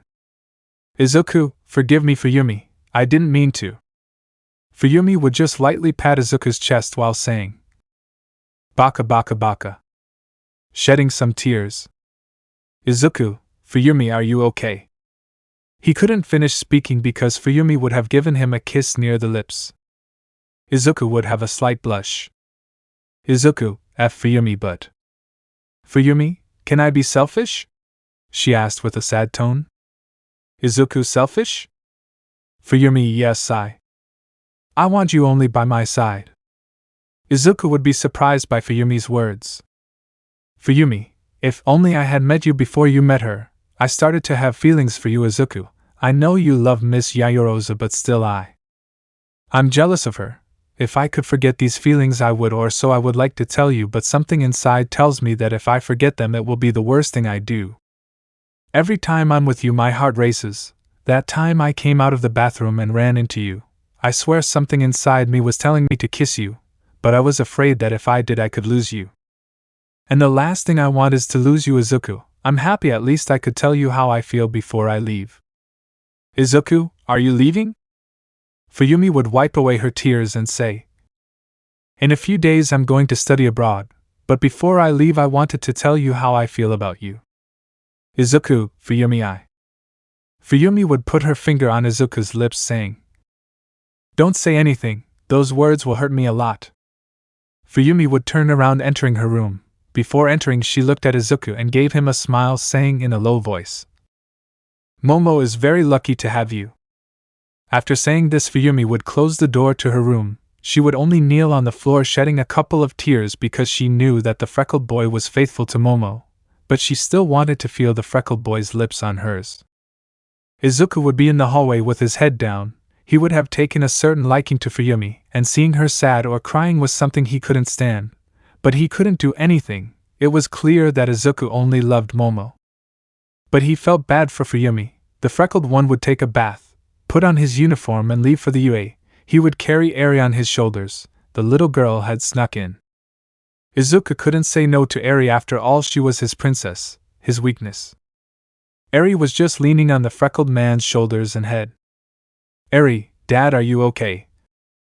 I notice you are a little thoughtful. Izuku, it's nothing, princess, I'm fine.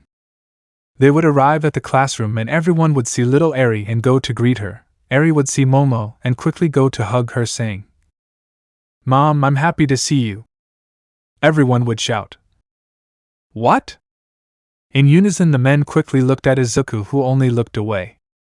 Momo would be both amazed and happy by Eri's words. Momo, hello Eri, she would say with a smile.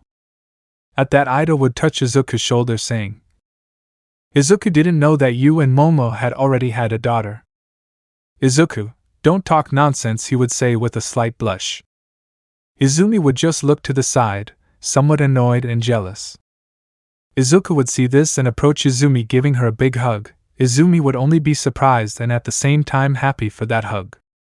Izuku, thank you Izumi for protecting Momo. Izumi, well, she's the one who makes you happy.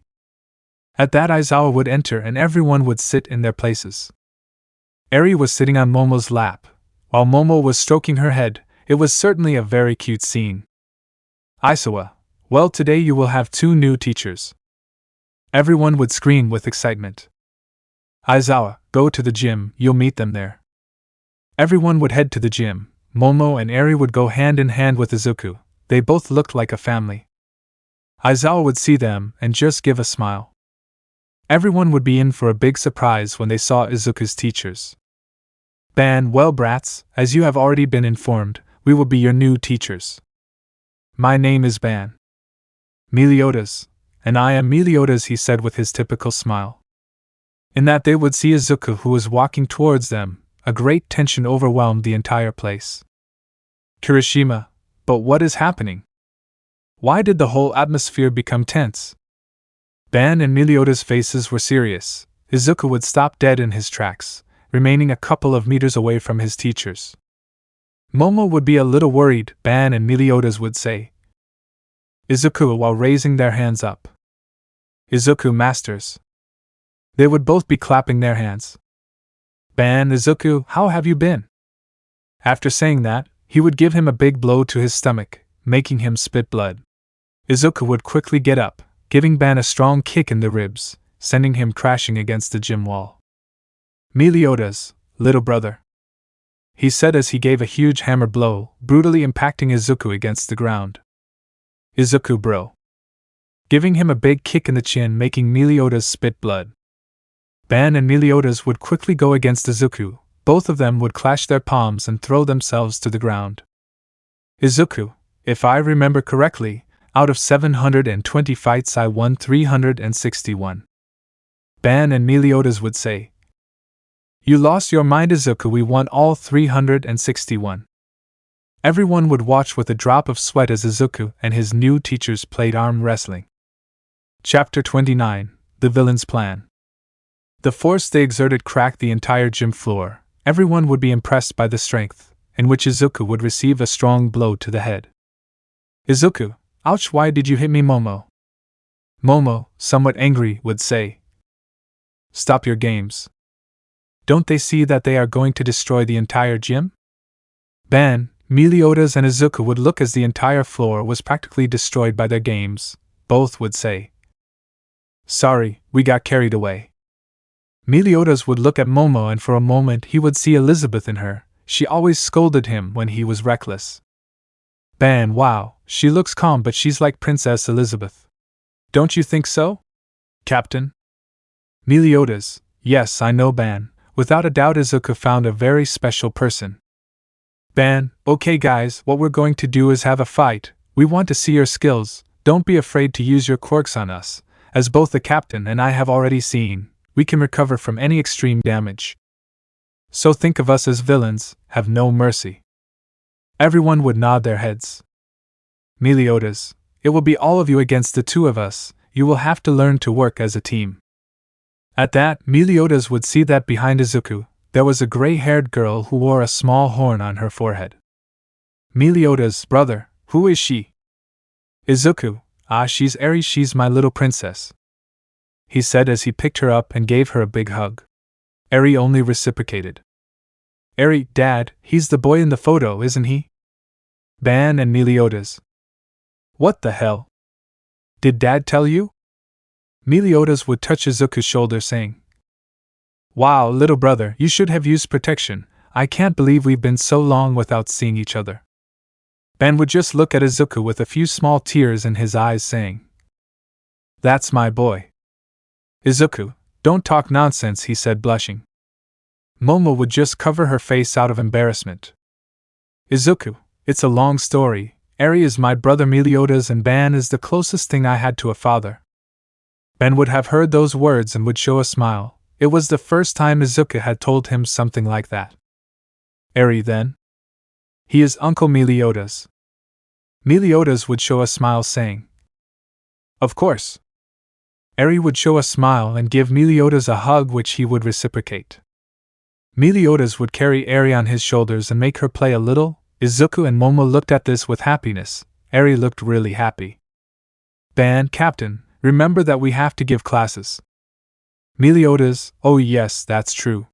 Forgive me, Eri. When we have free time, we'll play. Okay? Eri, it's okay, Uncle Meliodas. A whole day of classes would have passed like this. Everyone in Class 1A would have been exhausted to the point of not giving up, because the training with their new teachers had been very hard. Everyone would be leaving their classroom. Eri was on the green-haired boy's shoulders. Momo would be collecting her things. Izumi would approach Izuku and say, See you tomorrow, Oni-chan. At that point she would give Eri a kiss on the cheek saying, Goodbye, little Eri. Eri, goodbye, Miss Izumi. Izuku, goodbye, sister. There was certainly a big smile on Izumi's face, as she was very happy to spend time with her brother. Momo would just pout a little. Izuku would see this and ask, Love, are you okay? Momo, yes, she would say looking to the side. Izuku would just give a small smile saying, "Are you jealous?" Momo, "Oh, of course not." At that point Izuku would steal a kiss on her lips. Momo would only reciprocate. "Izuku, you know that I am only yours, love, you are the owner of my lips." Momo would just give a slight smile saying, "And I am only yours, my life." They would walk out holding hands as they walked through the hallways. Outside, Ban and Meliodas would be waiting for them. "Izuku, but what are you doing here?" "Ban, that's obvious, kid, we've been waiting for you," he would say with a big smile. Meliodas, "Wow, you guys really look like a family."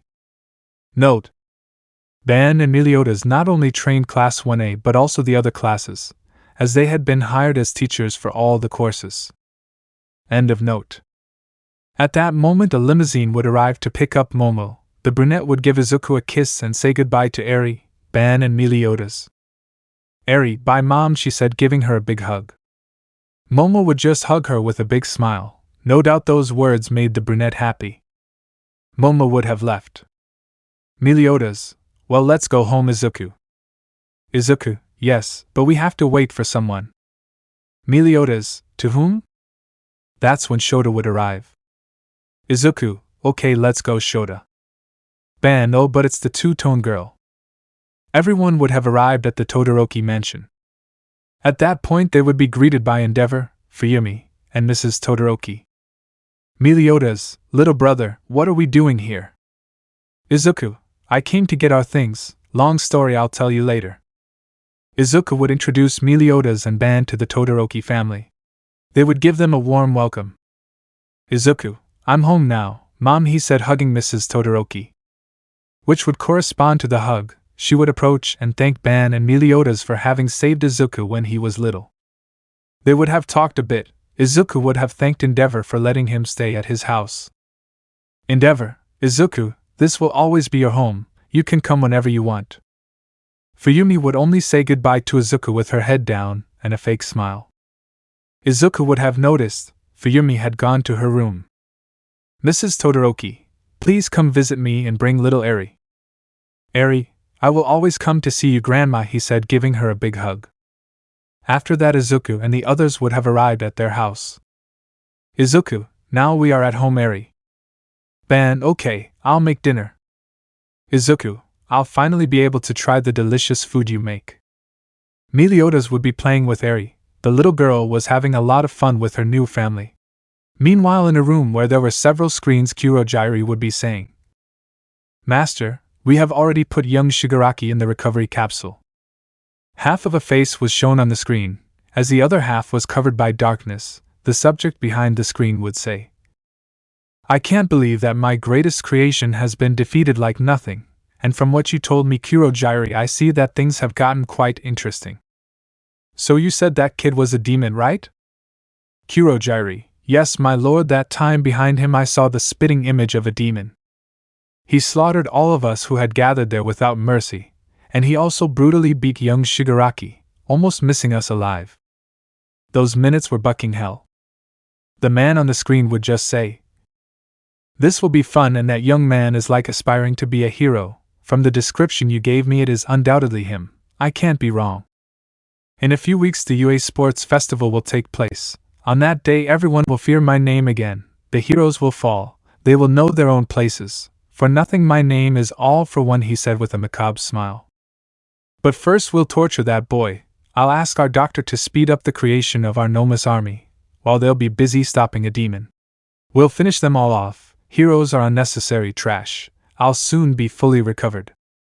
In the meantime, gather more people and allies, especially keep a close eye on that boy." Kurojairi, "Yes, as you command, master." After saying that, all the screens had cut off their transmission. Chapter 30. The Sports Festival begins. In this way 3 weeks had passed, and the day of the Sports Festival had arrived. The big stadium would be full of people. President Mike would be narrating the events accompanied by Aizawa, Meliodas and Ban. "President Mike, in a few minutes the first events of the Great UA Sports Festival will begin. As always, this event is being broadcast on television. I wonder how promising this year's young contenders will be. What do you think, Aizawa?" Aizawa, I think they will do well. That's why they are here, to show that they are capable of moving forward. Present Mike, wow, those are some emotional words. I thought you were boring, Aizawa, but it doesn't seem like behind that dull, lifeless look there is a man with emotions. And here we also have the new teachers of the UA Academy, Mr. Ban and Mr. Meliodas. What do you think about all this? Meliodas, Sate, I think this will be exciting now you can show the results of your training. Eri would be with Meliodas and Ban because the little girl had a great affection for both of them. Meliodas, what do you say, Eri? Eri, Dad will be the winner, the little girl would say with a big smile. Present Mike, I can't believe how much cuteness there is here. Ban, I agree with the captain. Present Mike, without a doubt we are all excited for this great event. We can see all the boys who were already prepared to start with the first event. There were several students from both Class 1A and Class B. Our green-haired boy would be stretching out a bit. Obviously our beautiful raven-haired girl would be next to him. Momo, Izuku, aren't you nervous? Izuku, huh? Of course not. Why do you ask? Don't tell me you're nervous. Momo, to be honest, I'm a little nervous. Izuku would record Momo's hand saying, Don't worry, love, I'll be with you, we'll win this together. Momo would give her boyfriend a warm smile. At that, Katsumi would approach Izuku saying, Hey Deku. Don't think that because you are my friend I will let you win. I will be the winner, let that be very clear to you.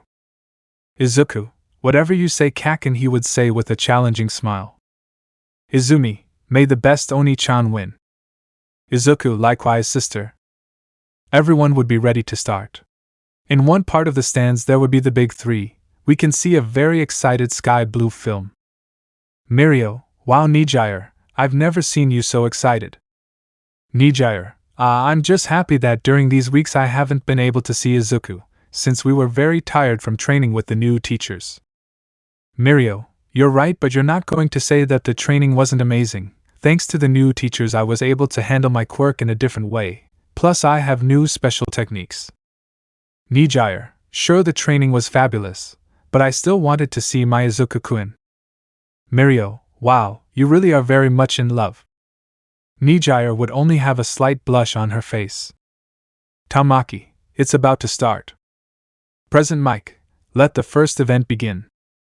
Everyone was screaming with excitement. The first event was the obstacle course like in the anime. All the boys had started running. They would be stopped by the big 0-point robots. Shota would freeze them all by passing through them like in the original story. Katsumi would come out among the students making big explosions, passing over the robots saying, That half and half thinks he can beat me. Izuku would charge Momo with a big jump. Momo had created some small but powerful grenades while in the air. Izuku would spin, giving the necessary momentum to his girlfriend, so she could throw her grenades, which would fall on the heads of a few robots, sticking together, and creating a huge explosion. Izuku would fall on the other side with Momo and they started running. The other boys had reacted a little late. Present Mike, wow, we've barely started and the boys are already going all out. Eri, Mom and Dad are amazing. Meliodas, it's true, little one. Present Mike, student Shota Todoroki is in first place, followed by Katsumi Bakugu. But student Izuku and Miss Yayorozu are not far behind, both are hot on the heels of their classmates. Meanwhile in a dark room, Kurojiri would be saying, Everything is ready, Master, we can begin with the preparations. Voice, well, we'll attack right when they get to the third event. We already have the Nomas prepared for the attack. The day has finally arrived. The doom of the heroes is more than close, he would say, letting out a macabre laugh. Shota would have already reached the part where he had to cross a thin rope to avoid falling off a cliff. He would pass this without problems. Katsumi would pass using her explosions. Izuku would take a great leap carrying Momo in his arms. When they landed, Izuku and Momo would start running. Shota and Katsumi would have a slight advantage. The other boys in Class 1A had passed the second obstacle as best they could. Izumi, I have to be faster, I have to catch up with Oni-chan. Present Mike, wow, it's only been a few minutes and 4 students are already about to finish the race. Wow, These kids have a unique adrenaline rush, they're really cool. Shota would be carefully crossing the minefield, and that she would see how Kaken with his explosions passed over her. Katsumi would only look at Shota and continue straight ahead. Shota would begin to cross, making a path of ice. Izuku and Momo would stop when they reached the minefield. Izuku, they are already too far ahead. At this rate we won't be able to catch up. Momo, you can create the next one. Izuku would tell the plan to the brunette. She would quickly create what was requested. Izuku, are you ready, Momo? Momo, yes love, but please you have to reach me, okay? Izuku, don't worry. The green-haired man would spin Momo around and throw her with all his strength. Momo would open her arms in the air and begin to glide through the air, passing the two competitors. Present Mike, what happened? Student Yaoyorozu now has the advantage. She took the reins, making first place hers. What Izuku had asked her was to transform her suit into a glider suit. Momo would see the stadium tunnel. She would do a small turn in the air, closing her arms. As she fell, she began to run because she was just meters away from winning. Izuku would pass in a ball of darkness over Shota and Kaken. Meliodas, is he using that? Wow, what a cheater. Present Mike, and the first person to win the race is. Everyone would watch attentively. The black-haired girl would cross the tunnel. Present Mike, Miss Yaoyorozu wins the race. All the people were screaming with excitement. Katsumi Bakugo would arrive in second place, and in the tunnel you would see Izuku carrying Shota on his back. Eri, yes, Mom won. The entire stadium was screaming with excitement. Chapter 31. All for One makes an appearance. Well, it had been a great race. The boys had left them speechless because they had demonstrated their skills. Shota would be on Izuku's back. She would blush and say, Thanks. Izuku, I wasn't going to leave you behind, Shota. Shota would just look at the freckled boy in the stands. Would be Endeavor, Mrs. Todoroki and Natsuo. Endeavor would shout, Come on daughter, you can do it. Izuku, listen Shota, your family is cheering you on here. Shota would just look at his father and give a smile. Izuku would slowly lower Shota. He would approach Momo and say, That's my princess. Momo would only give the freckled boy a big hug. Nijire would only watch from the stands somewhat angry. Mirio and Tamaki would only watch as a dark aura emanated from the light blue-haired girl's body. Mirio, rest in peace Izuku. At that Izuku would feel a chill all over his body. Present Mike, that race was crazy Aizawa. What do you teach your students? Without a doubt, Class 1A stood out among all. In fifth place would come Izumi, and then the others arrived as in the original story.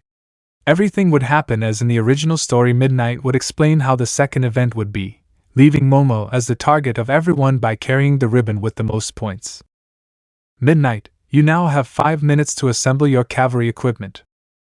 Everyone would start to put together their teams. Without a doubt the freckled boy would not leave the brunette alone. Momo was happy because she knew that her boyfriend was not going to leave her. Izuku, we have to put our team together well if we want to win. Now everyone will be against us. Momo, yes, I know. At that Izumi would say, Oni-chan, you can count on me. Izuku would give a smile saying, Thanks, Izumi. Now there are 3 of us. At that a voice would say, There are already 4 of us. The boys would turn around and see Shota. Shota, I'll be on your team Izuku. Izuku, thanks Shota. Momo, we are ready, we have a strong team, she would say with a smile. In the stands Mrs. Todoroki would say in a low voice, Era, I knew you weren't going to leave the person you like Shota alone. I thought you had given up, but I saw that it wasn't the case. She would give a slight smile. Present Mike, time's up. All the teams are already gathered. Meliodas, Zate, this looks exciting. What do you think, Ban? Ban, you are definitely right, Captain. Izuku would have Momo on his shoulders, and on Izuku's sides would be Izumi and Shota. Midnight begin. Everyone screamed with excitement. Without wasting time, all the teams went after Momo's tape and points. Izuku would be calm and say, Don't move, wait for them to get closer. They waited for the others to come a little closer. Izuku, now Shota. The bicolor would have created a huge and large wall of ice. In the process, it had frozen several. This wall would have surrounded Izuku's team. Present Mike, wow. That is a huge wall of ice. The temperature of the place has really dropped. Aizawa would look at him saying, So Izuku already got ahead of everyone, huh? That boy is definitely someone impressive. Izuku, now Izumi. Izumi with her pyrokinesis would make a large flame which would hit the great ice wall, creating an immense curtain of hot and cold steam. Present Mike, now the battlefield is covered by a curtain of vapor. These guys are definitely amazing. Katsumi, who would be with her team, would say, Be careful. We face Deku, he knows our quirks well. Everyone would nod their heads. Mirio, wow, Izuku, you really surprised me. Nijire, if this is typical of him, he always has a strategy to defeat his opponents. Those in Class B would say, Damn, we can't see anything. Be careful. Izuku, now team. Izuku's team started running. Izumi guided them as she used her pyrokinesis on her eyes to know where her enemies were.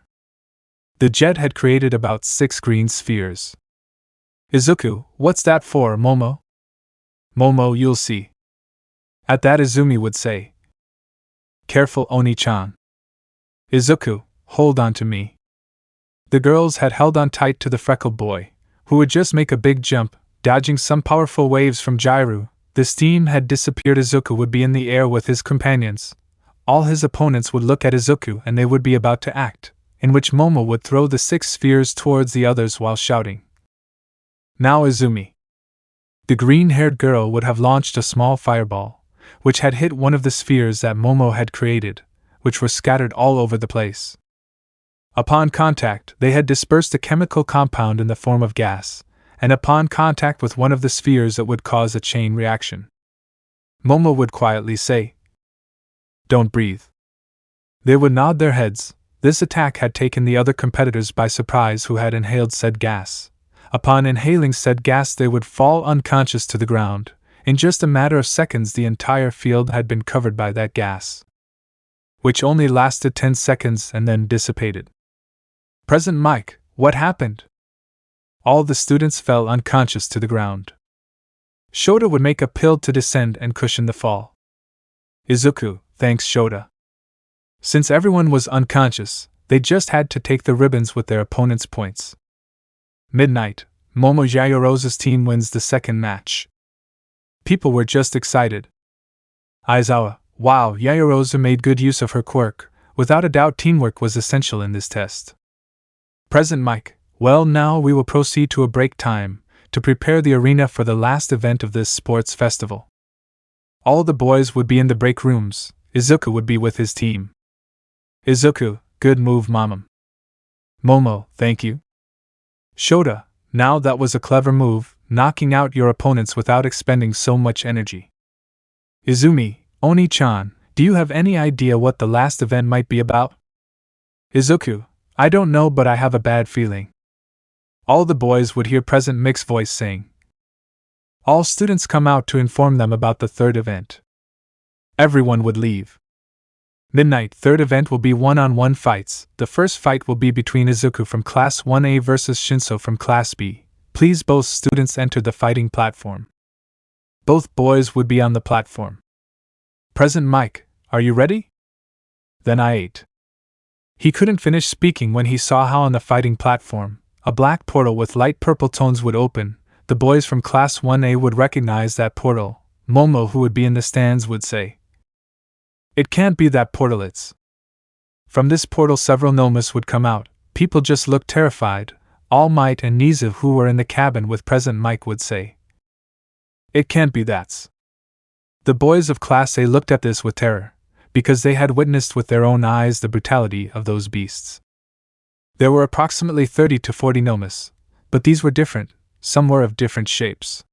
A man in a very elegant suit would come out of the portal. All Might, upon seeing who it was, would only put on an angry face saying, That damn thing.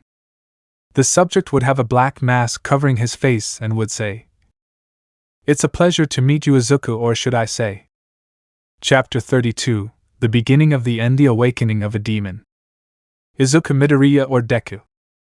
In the stands, Endeavor would be ready to perform. On one side would be Hisashi, who had gone with Inko to see the festival, hoping to be able to fix things with Izuku. Izumi, Oni-chan, be careful.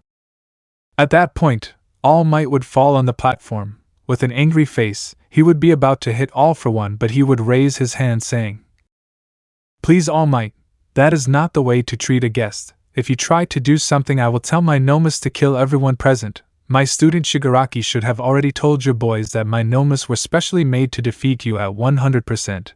Besides, not even your teacher Nana Shimura could defeat me. What makes you believe that you will achieve it?" These words would increase All Might's hatred even more, but he knew that there were quite a few people in the stadium, and there were also quite a few nomas. "All Might, what did you come here to do?"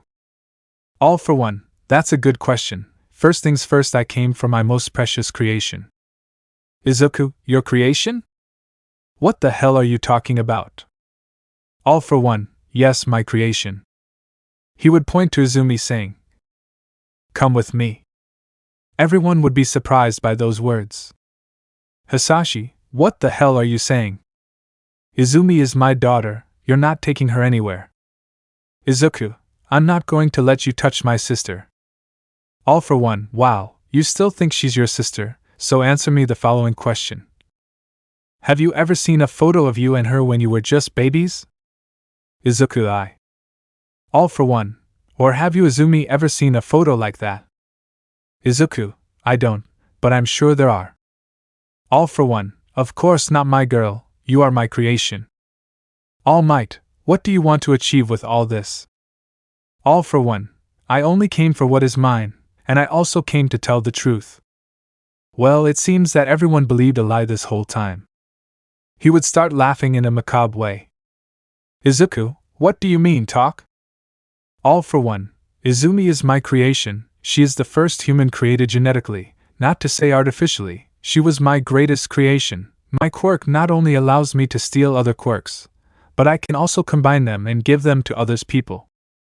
That's why when I married your mother Inko, I stole her quirk and combined it with a fire quirk that I had stolen, thus creating a pyrokinesis quirk, which is the one that Izumi possesses." Izumi and the others would be in shock by those words. All for One would look at Inko saying, "Sorry for abandoning you for so long, darling."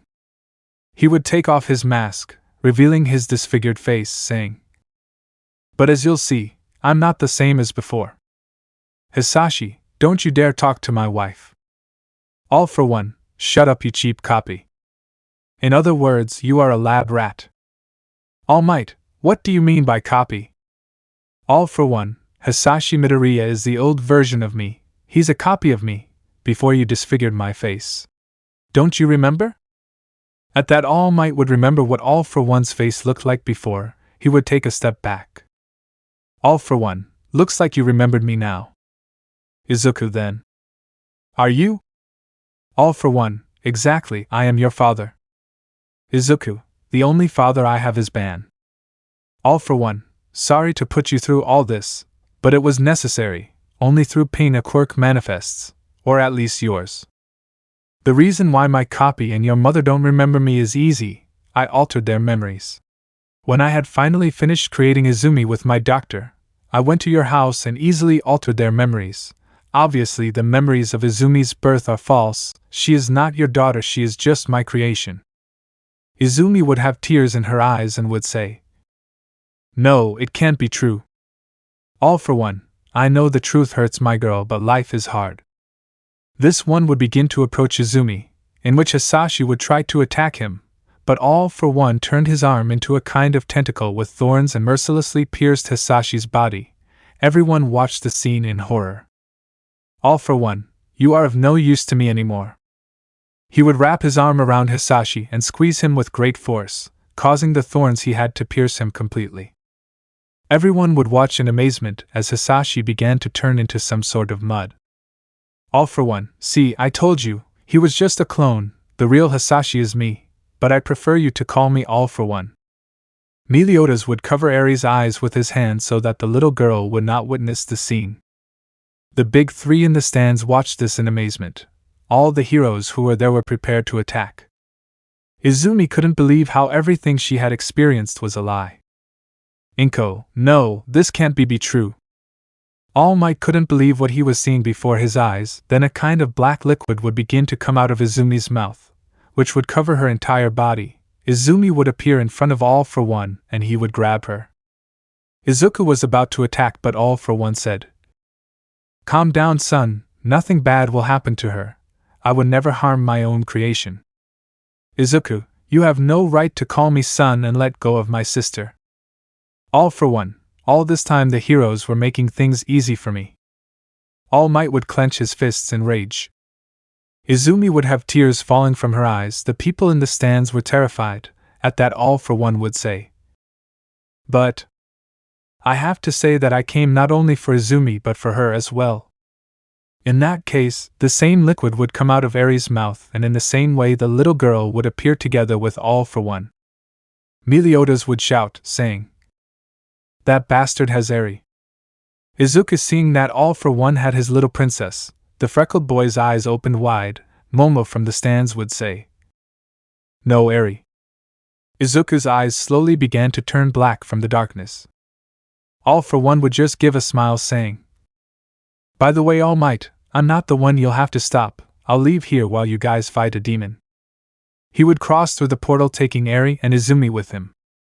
Izumi, with tears in her eyes, would say, "I'm sorry, Oni-chan." "Eri, Dad, I'm scared of you." The Nomus would have left too. "Izuku, Eri, they." Meliodas, damn it, Izuku is going to lose control. "Ben, we have to stop him." He would see that Ban was no longer there. In that, Shinso would see how black rays came out of Izuku's body. "Shinso, Izuku, are you okay?" A great darkness would come out of Izuku's body, destroying practically the entire platform. All Might would have saved Shinso. A great taste of wind would shake the entire place. The only thing that could be seen was a mass of darkness concentrated in one place. Meliodas, like everyone else, felt great pressure. "Nijire, Izuku, what happened to you?" Empty Lady was in her giant form and would cover some of the people with her arms. Because the pressure of the wind was too strong, Endeavor protected his wife and son and was ready to act. Meliodas, damn it, it's too late. At that point the mass of darkness was taking shape. After a few minutes it disappeared, revealing Izuku in his assault mode. Note: Izuku's assault mode is the same as Meliodas's. End of note. A large mark could be seen on the freckled man's forehead.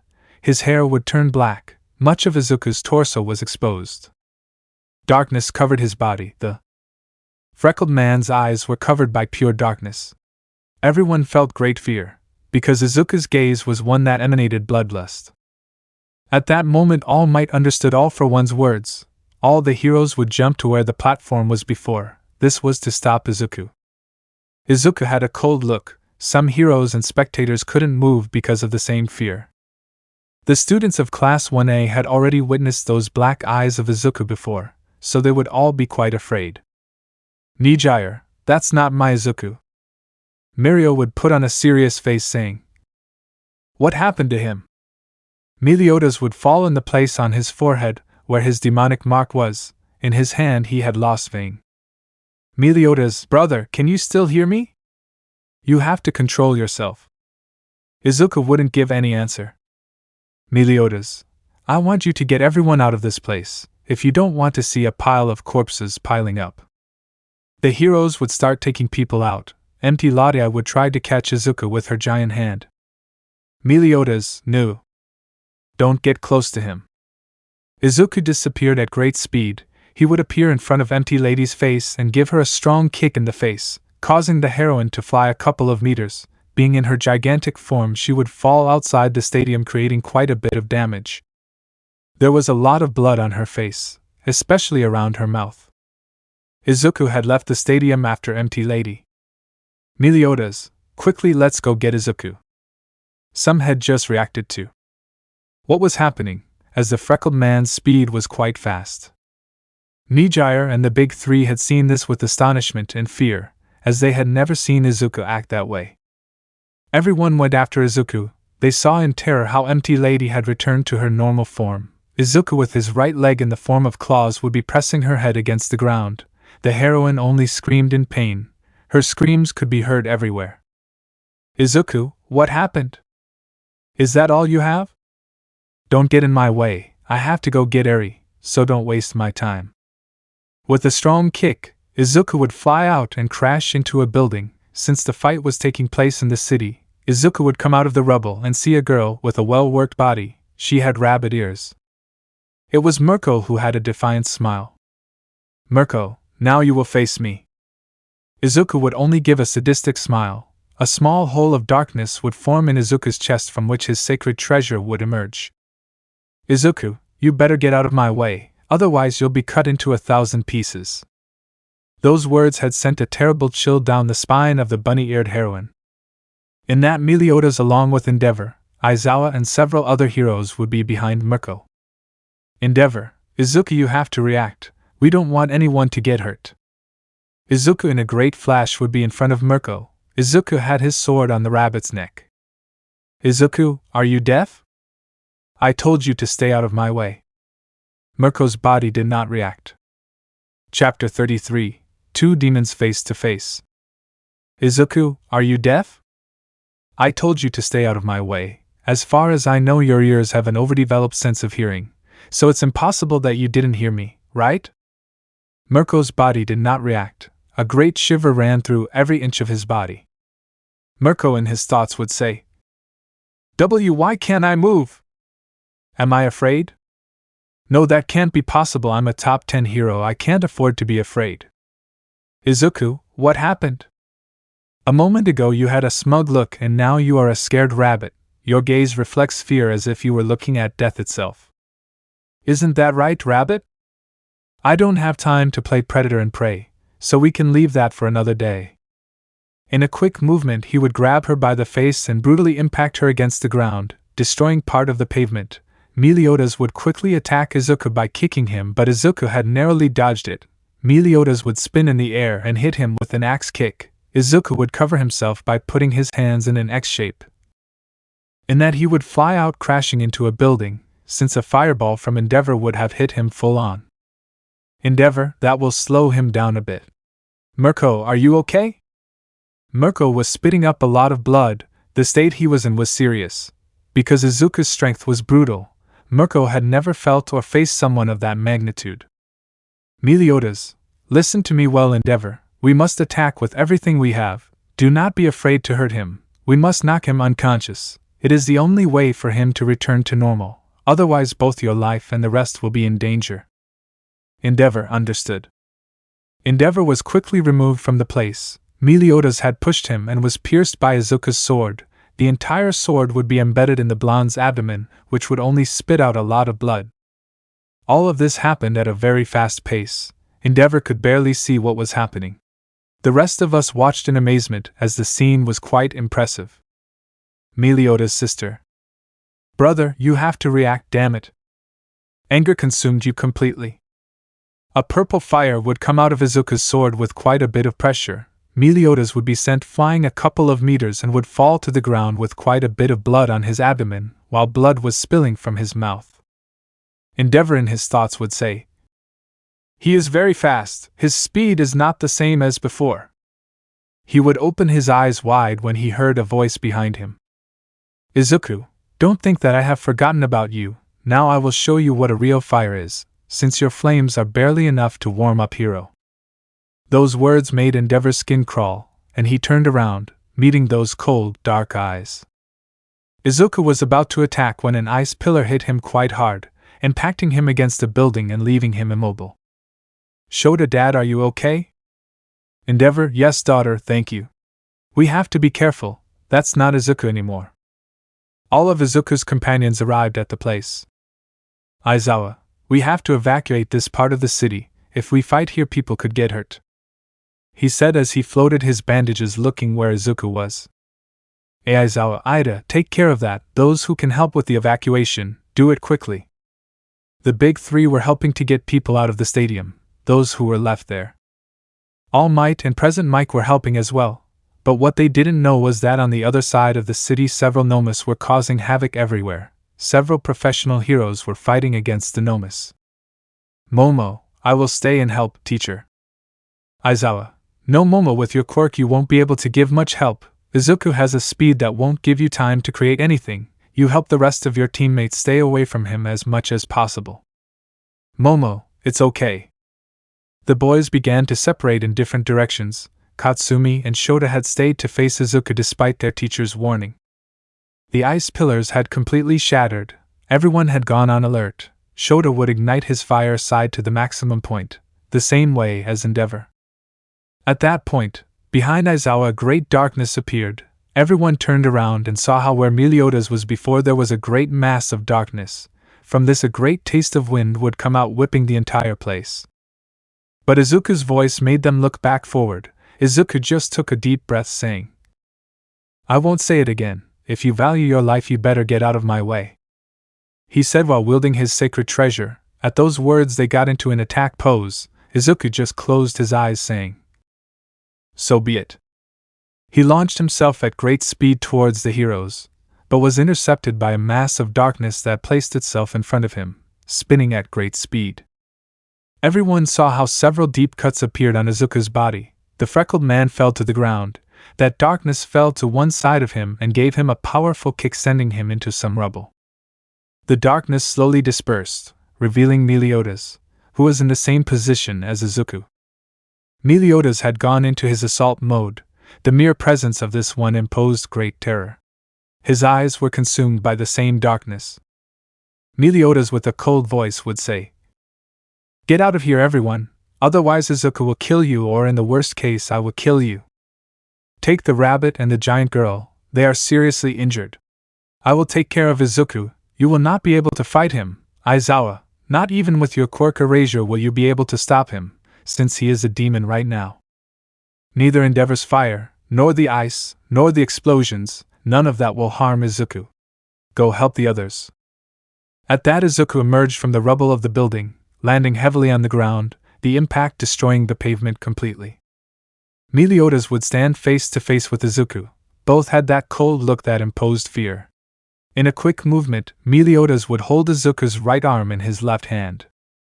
The scene was the same as when he faced Zeldris.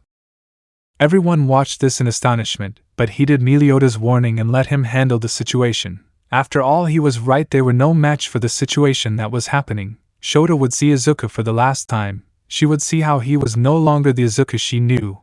He was no longer the Izuku she wanted. Everyone was running through the city seeing the amount of damage there was. In that they saw how several heroes faced different names. Shota would carry Mirko, who was still conscious but injured. Mirko would see the Nomus and say, I can still fight, I can still help. This would break free from Shota and start running towards the Nomus. Endeavor would start flying over the area attacking as well. There was no time to think, they had to act quickly. The whole city was in chaos as he flew over the area. He could see Ida running at high speed carrying 2 children, taking them away from danger. Both Class B and A were all over the city. Returning to Izuku and Meliodas, they were both still standing. A lot of blood was falling from Izuku's right arm. Meliodas, I'll tell you just one more time, brother, stop it once and for all. I'm not in the mood right now.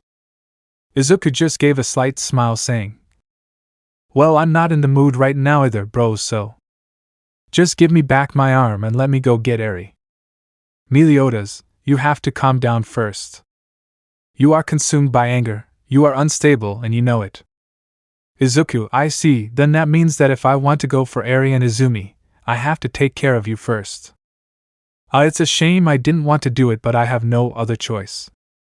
He quickly kicked Meliodas in the chin, drawing some blood. The freckled man recovered his arm and the darkness healed him again. Meliodas would wipe away the blood, saying, that hit wasn't bad at all. It seems I'll have to make you remember the pain of my blows. Chapter 34. The deadly sins appear to help the heroes. Meliodas and Izuku started their sacred treasures and began to launch several cuts at high speed. The clash of both treasures was intense. Without a doubt, the two had inhuman speed. Izuku, you're really going to give me trouble, brother. But I can't waste my time, I have to go get Eri. So I'm going to get serious. Izuku started his treasure, causing a great darkness to come out of it. Meliodas just stared at him, his eyes covered by that cold darkness. Izuku raised his right hand, saying, "Dimensional cutting." He lowered his hand at high speed. Meliodas dodged the edge of darkness with great ease, saying, "HMP, did you think that tech?" He spat out a lot of blood as a large cut appeared in the area of his torso. "Izuku, what were you saying? My technique didn't work? And who decided it?" "Meliodas, I expected nothing less from you, brother. I see I'll have to be more serious than usual." Izuku raised his hand again, but he spat out a lot of blood. His eyes had opened wide as he saw Meliodas in front of him. Meliodas had his sacred treasure embedded in Izuku's abdomen. Izuku, wow. Damned. Meliodas, purgatory fire. After saying that, a large amount of purple fire came out of his treasure, sending Izuku flying a few meters with a mortal wound. Meliodas began to walk slowly towards Izuku. He could hear Izuku spitting out a lot of blood. "Meliodas, for your own good, stay on the ground, brother." "Izuku, don't buck with me. I have to go F for Eri and Izumi." "So I." He managed to stand up only to fall brutally to the ground, being crushed by great pressure. Above him was a great amount of darkness in the form of fire that pinned him to the ground. "Izuku, oh." He started spitting blood again. Meliodas had his right hand raised using his technique. He would say, "I told you not to get up. I won't let you go until you're back to normal, brother." Izuku in his thoughts would say, "Damn it, I see can't move." On the other hand, All for One and his nomas had appeared in their usual hiding place. Izumi was being held by one of the nomas, while All for One had Eri in his arms. Eri was crying because she wanted to be with Izuku. "Izumi, damn it, let her go. All for One, a little more respect for your father, daughter." "Izumi, you are not my father." "Calm down, Eri, I promise I'll get you out of here." "All for One, doctor, everything went well." In that room was a doctor with strange glasses. "Doctor, I see that it went perfectly, my lord." "All for One, how is he?" "Doctor, young Shigaraki is almost complete with his healing process. You will soon be able to continue with your plan." "All for One, perfect now." He looked at Eri, saying, "With your quirk I can return my body to how it was before." "Stay still, little one, the pain will only last a few seconds." He began to reach his hand towards Eri. She just closed her eyes in fear. But in this he saw how the Nomu that was holding Izumi fell suddenly. "All for One, but what?" He looked at Eri, but the little girl was no longer there. Eri opened her eyes, seeing how she was in Ban's arms. "Ban, hello little one." "Eri, Uncle Ban." She hugged him very tightly. "All for One, who are you, you bucking bastard?" Ban turned around as he had his back to All for One, who smiled and said, "I am Ban the Fox of Greed. And he will be the one to finish off your entire army of beasts." Ban carefully lowered Eri, placing her behind him as he said, "Stay behind me, little one." Ban had his bunyakus in his hands and moved them at high speed, saying, "Hunter's Feast." After saying that, Ban's muscles increased sharply. Izumi and everyone else present felt weak. "All for One, MIF forces." Ben approached All for One and gave him a powerful kick, sending him crashing against the wall of the room. The Nomus launched themselves to attack him, but Ben moved his bunyakus at high speed and all the high-end Nomus were on the ground lifeless. For all above the ground were the hearts of each one of them. Ben, wow, what weak creatures. He looked at Izumi and carried her on his shoulder, while he carried little Eri. "Ben, let's get out of this damn place." "Izumi, it's impressive. I finished them off with great ease." "Ben, they weren't as strong as they seemed." "Izumi, aren't you going to kill him?" he asked while pointing at All for One, who was almost unconscious against the wall. "Ben, no, it's not worth it. Besides, we have to calm Izuku down first." Ben left the room, leaving the doctor and All for One in that room. That doctor was shaking a little, because that guy had defeated the high-end Nomus with great ease. As Ban walked through the halls of All for One's hideout, he came to a room where there were several cylindrical capsules with a liquid and several nomus inside them. Some were in the process of being created. Ban, it seems like there are more of those things. Izumi saw that in one of the capsules was the body of the one who had attacked them at the USJ. Izumi, he is. Ban, Eri looked at the place with some fear. Ban, we better destroy those pods. Izumi nodded her head. Ban, without wasting time with his bunyakus, broke all the capsules. After doing that, they went out looking for a way out of the place. Meanwhile, the rest of Class 1A helped the heroes with the evacuation of the citizens, as the entire city was under attack by the Nomus. Shota and Endeavor were fighting against about 3 Nomus. Mirko, despite the wounds that Izuku had done to her, was jumping from place to place, giving powerful kicks to the Nomus heads. All Might, with his great speed, saved people and knocked down some Nomus, giving them powerful blows. He was already reaching his limit, steam was already coming out of his body. His muscular transformation would not last long. Aizawa and Present Mike were in another part of the city fighting. Momo, Jairu, Kaminari, Kaken, Kirishima, Mina, Tokoemi, Siro, Sato, Nijire, Mirio and Tamaki were fighting a group of Nomus. The rest of the class was in charge of the evacuation. The entire city was in total chaos. Class B was also helping, as were several heroes, who in groups of 3 or more faced the Nomu. Well, all the Nomus were high-end, and possessed brutal strength. Momo had 2 cannons on her side that she had created. With these she fired powerful explosions at the Nomus. This was to buy some time. Empty Lady had not yet woken up from the powerful blow that Izuku had given her. Returning to All for One, he was hurt by that powerful kick, he said.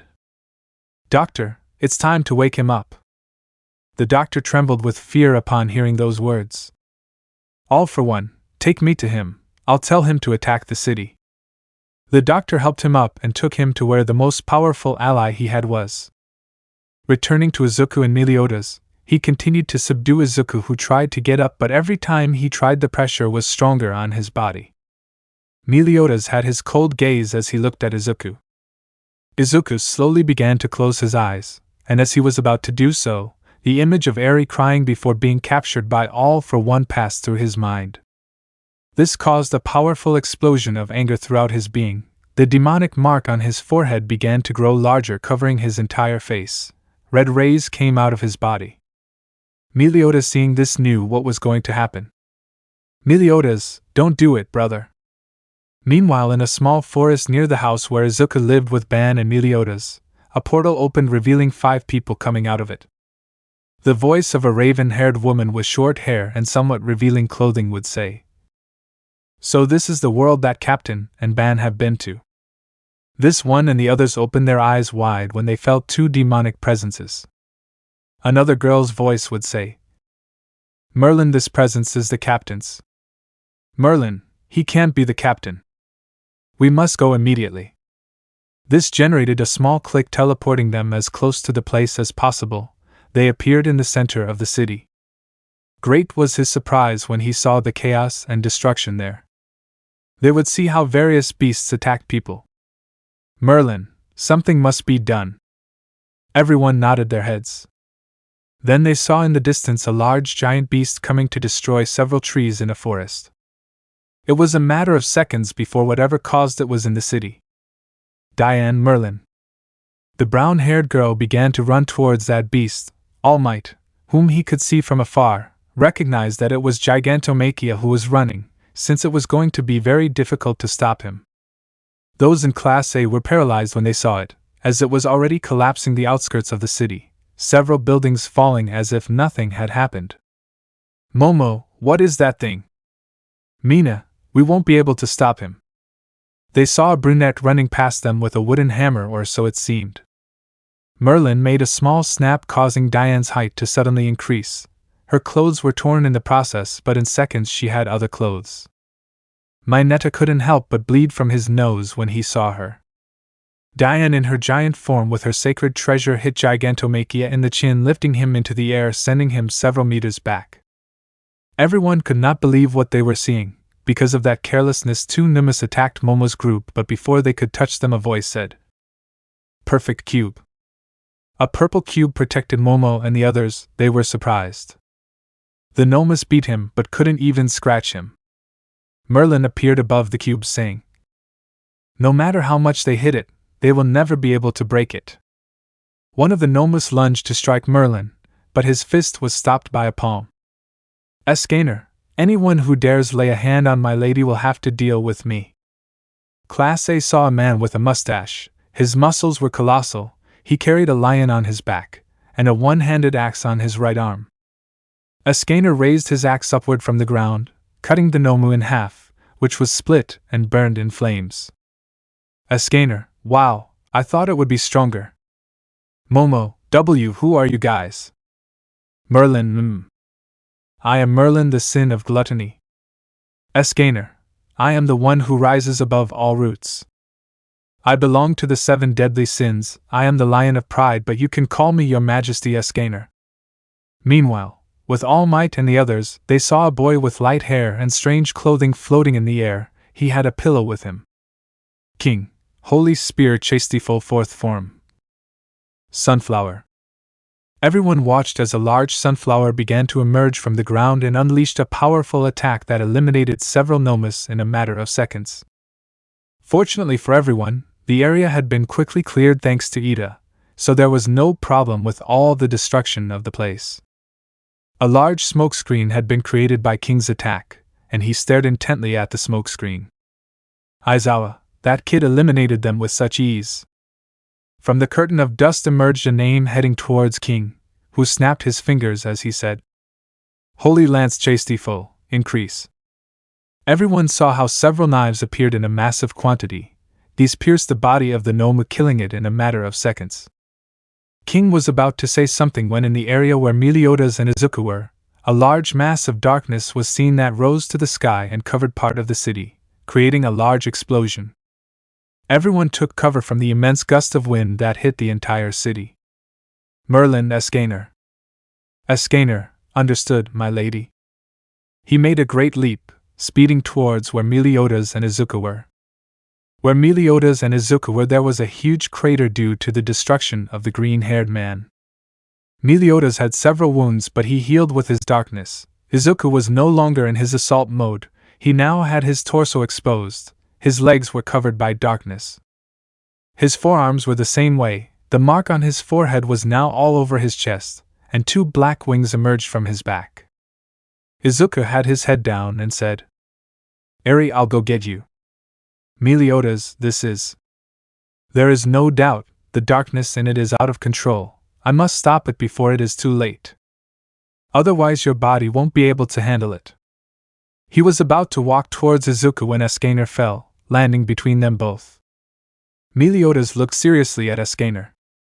So Izuku flew out of the place at high speed now that Meliodas would be busy. Meliodas' curse escaped. Escaner glanced at Izuku saying, "HMP, another demon I'll take care of later. For now." He looked at Meliodas saying, "I see you're not the captain I know. Meliodas, get out of my way, Escaner. I don't have time to play with you, I'm not in the mood." Escaner, "Well, I'm in a good mood. Merlin asked me to bring you back, Captain." They both stared at each other. Meanwhile Izuku was flying at high speed towards where he felt Eri and Izumi could be. End chapter. Escaner and Meliodas were staring at each other. Meliodas, Escaner, get out of my way. My target is not you. Escaner, I'm sorry, but until you become the captain I know again, I won't move. After saying that, he raised his divine axe and brought it down hard against Meliodas. He raised his sacred treasure and blocked the attack. The collision of both created a large curtain of dust and a great taste of wind that shook the entire place. Meanwhile Ben was already arriving at the city, along with Eri and Izumi. Ben felt the demonic presence of Meliodas and Izuku. In his thoughts, he would say, "TCH, damn, the captain got so out of control." Both Ben and Izumi stopped dead in their tracks as they saw a giant sunflower appear in the city.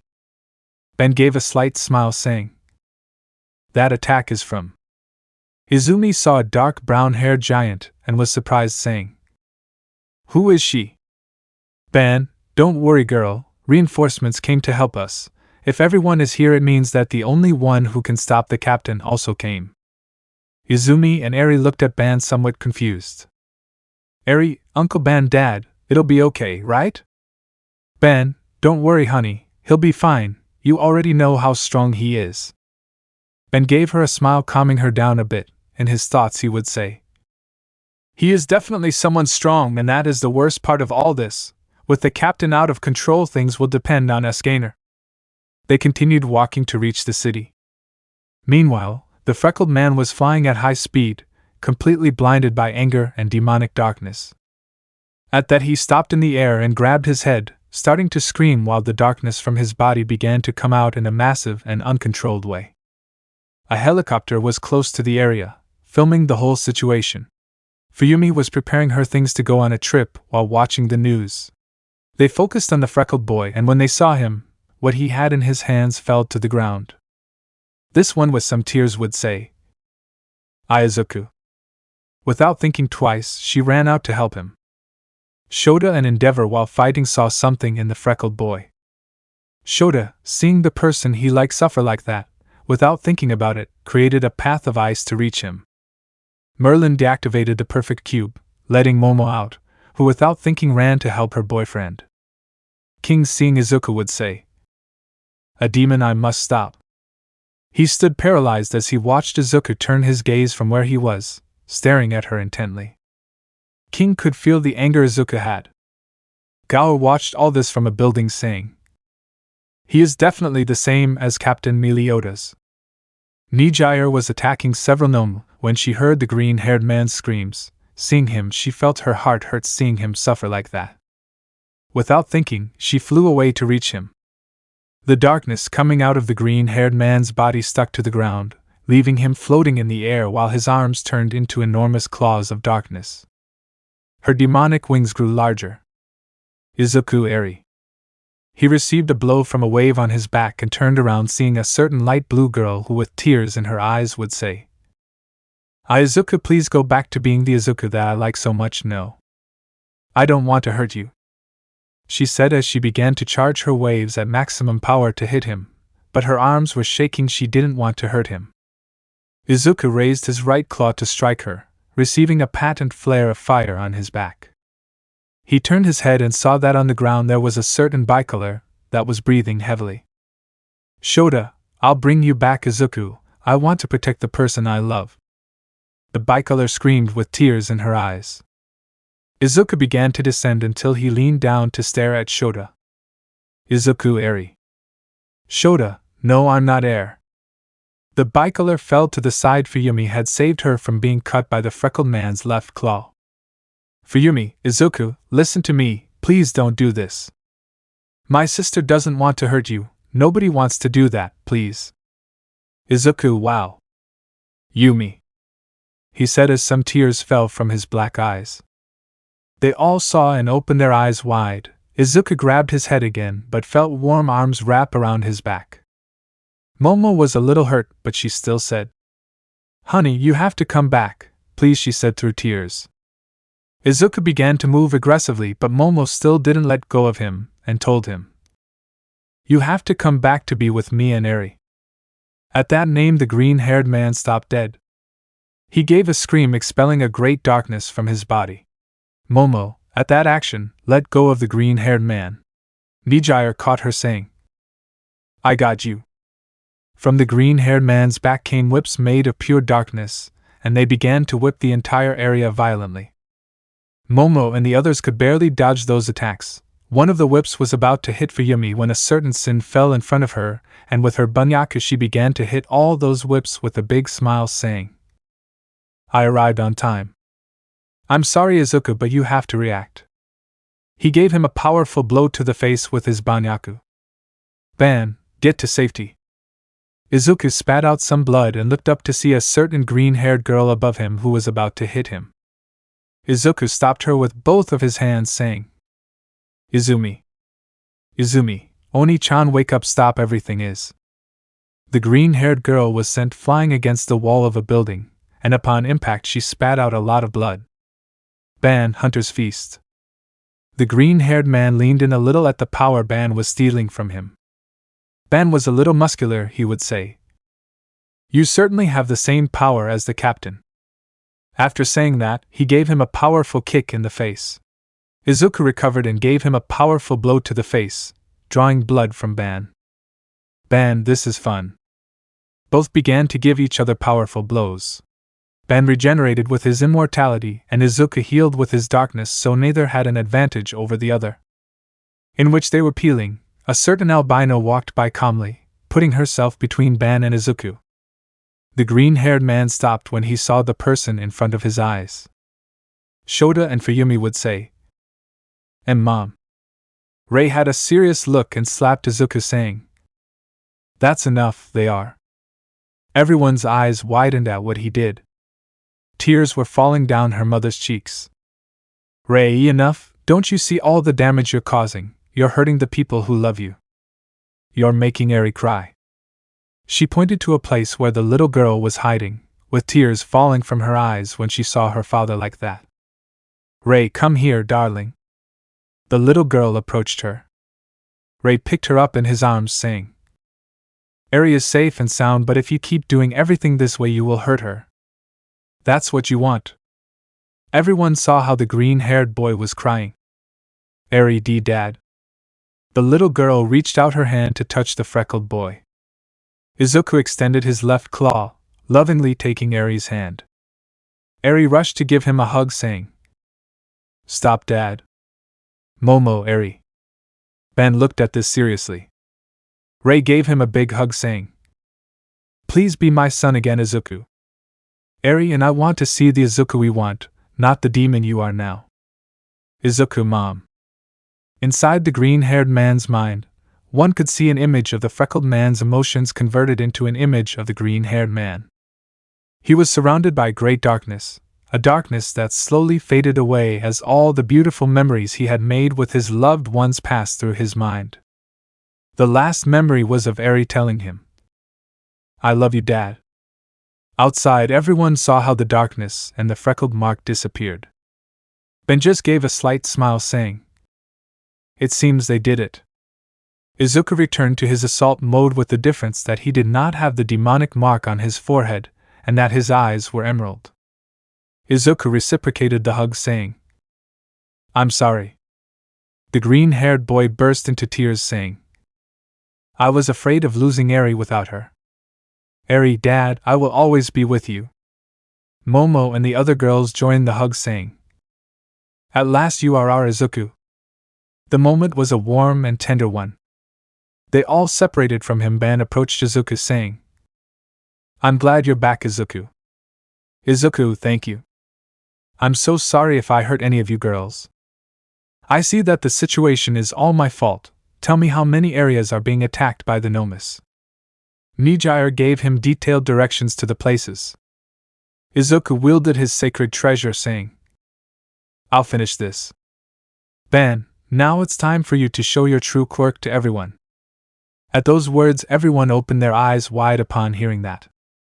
Izuku gave a slight smile, saying, I thought I would never use it. It disappeared in a black flash. The ground beneath them had split brutally. It took the green-haired man 8 seconds to cover all the areas attacked by Nomus. I have returned to where Ban and the others were saying, It's done. The other heroes only saw a black flash that cut each Nomu into pieces with great ease. No one could explain what they saw. Izuku, flash, that's my quirk. Ban, thank goodness you didn't use your quirk in your rampage, otherwise you would have killed several people in seconds. Izuku was in his assault mode, but he looked like the same Izuku as always. Izuku, Ban, tell me where he is. Ban pointed in a direction, saying, It's over there. Are you sure you want to do this? Izuku disappeared again, leaving everyone alone. Ban, I guess that's a yes. The green-haired man arrived where All For One was, meeting the doctor, and he was about to leave that place. All For One, seeing Izuku, said, Yes, they are. He couldn't finish speaking as Izuku had pierced him with his sacred treasure, saying, This is for cheating on Izumi and stealing damn Eri. After saying that, a large flame of purple and black fire came out from this sacred treasure. Izuku's eyes were pitch black and his demonic mark had returned. All for one was consumed by that fire, being completely reduced to ashes. The freckled man looked at the doctor, and with great speed he stood in front of him and hit him, finishing him off just as Meliodas did with Frauden. Izuku had a slight smile on his face.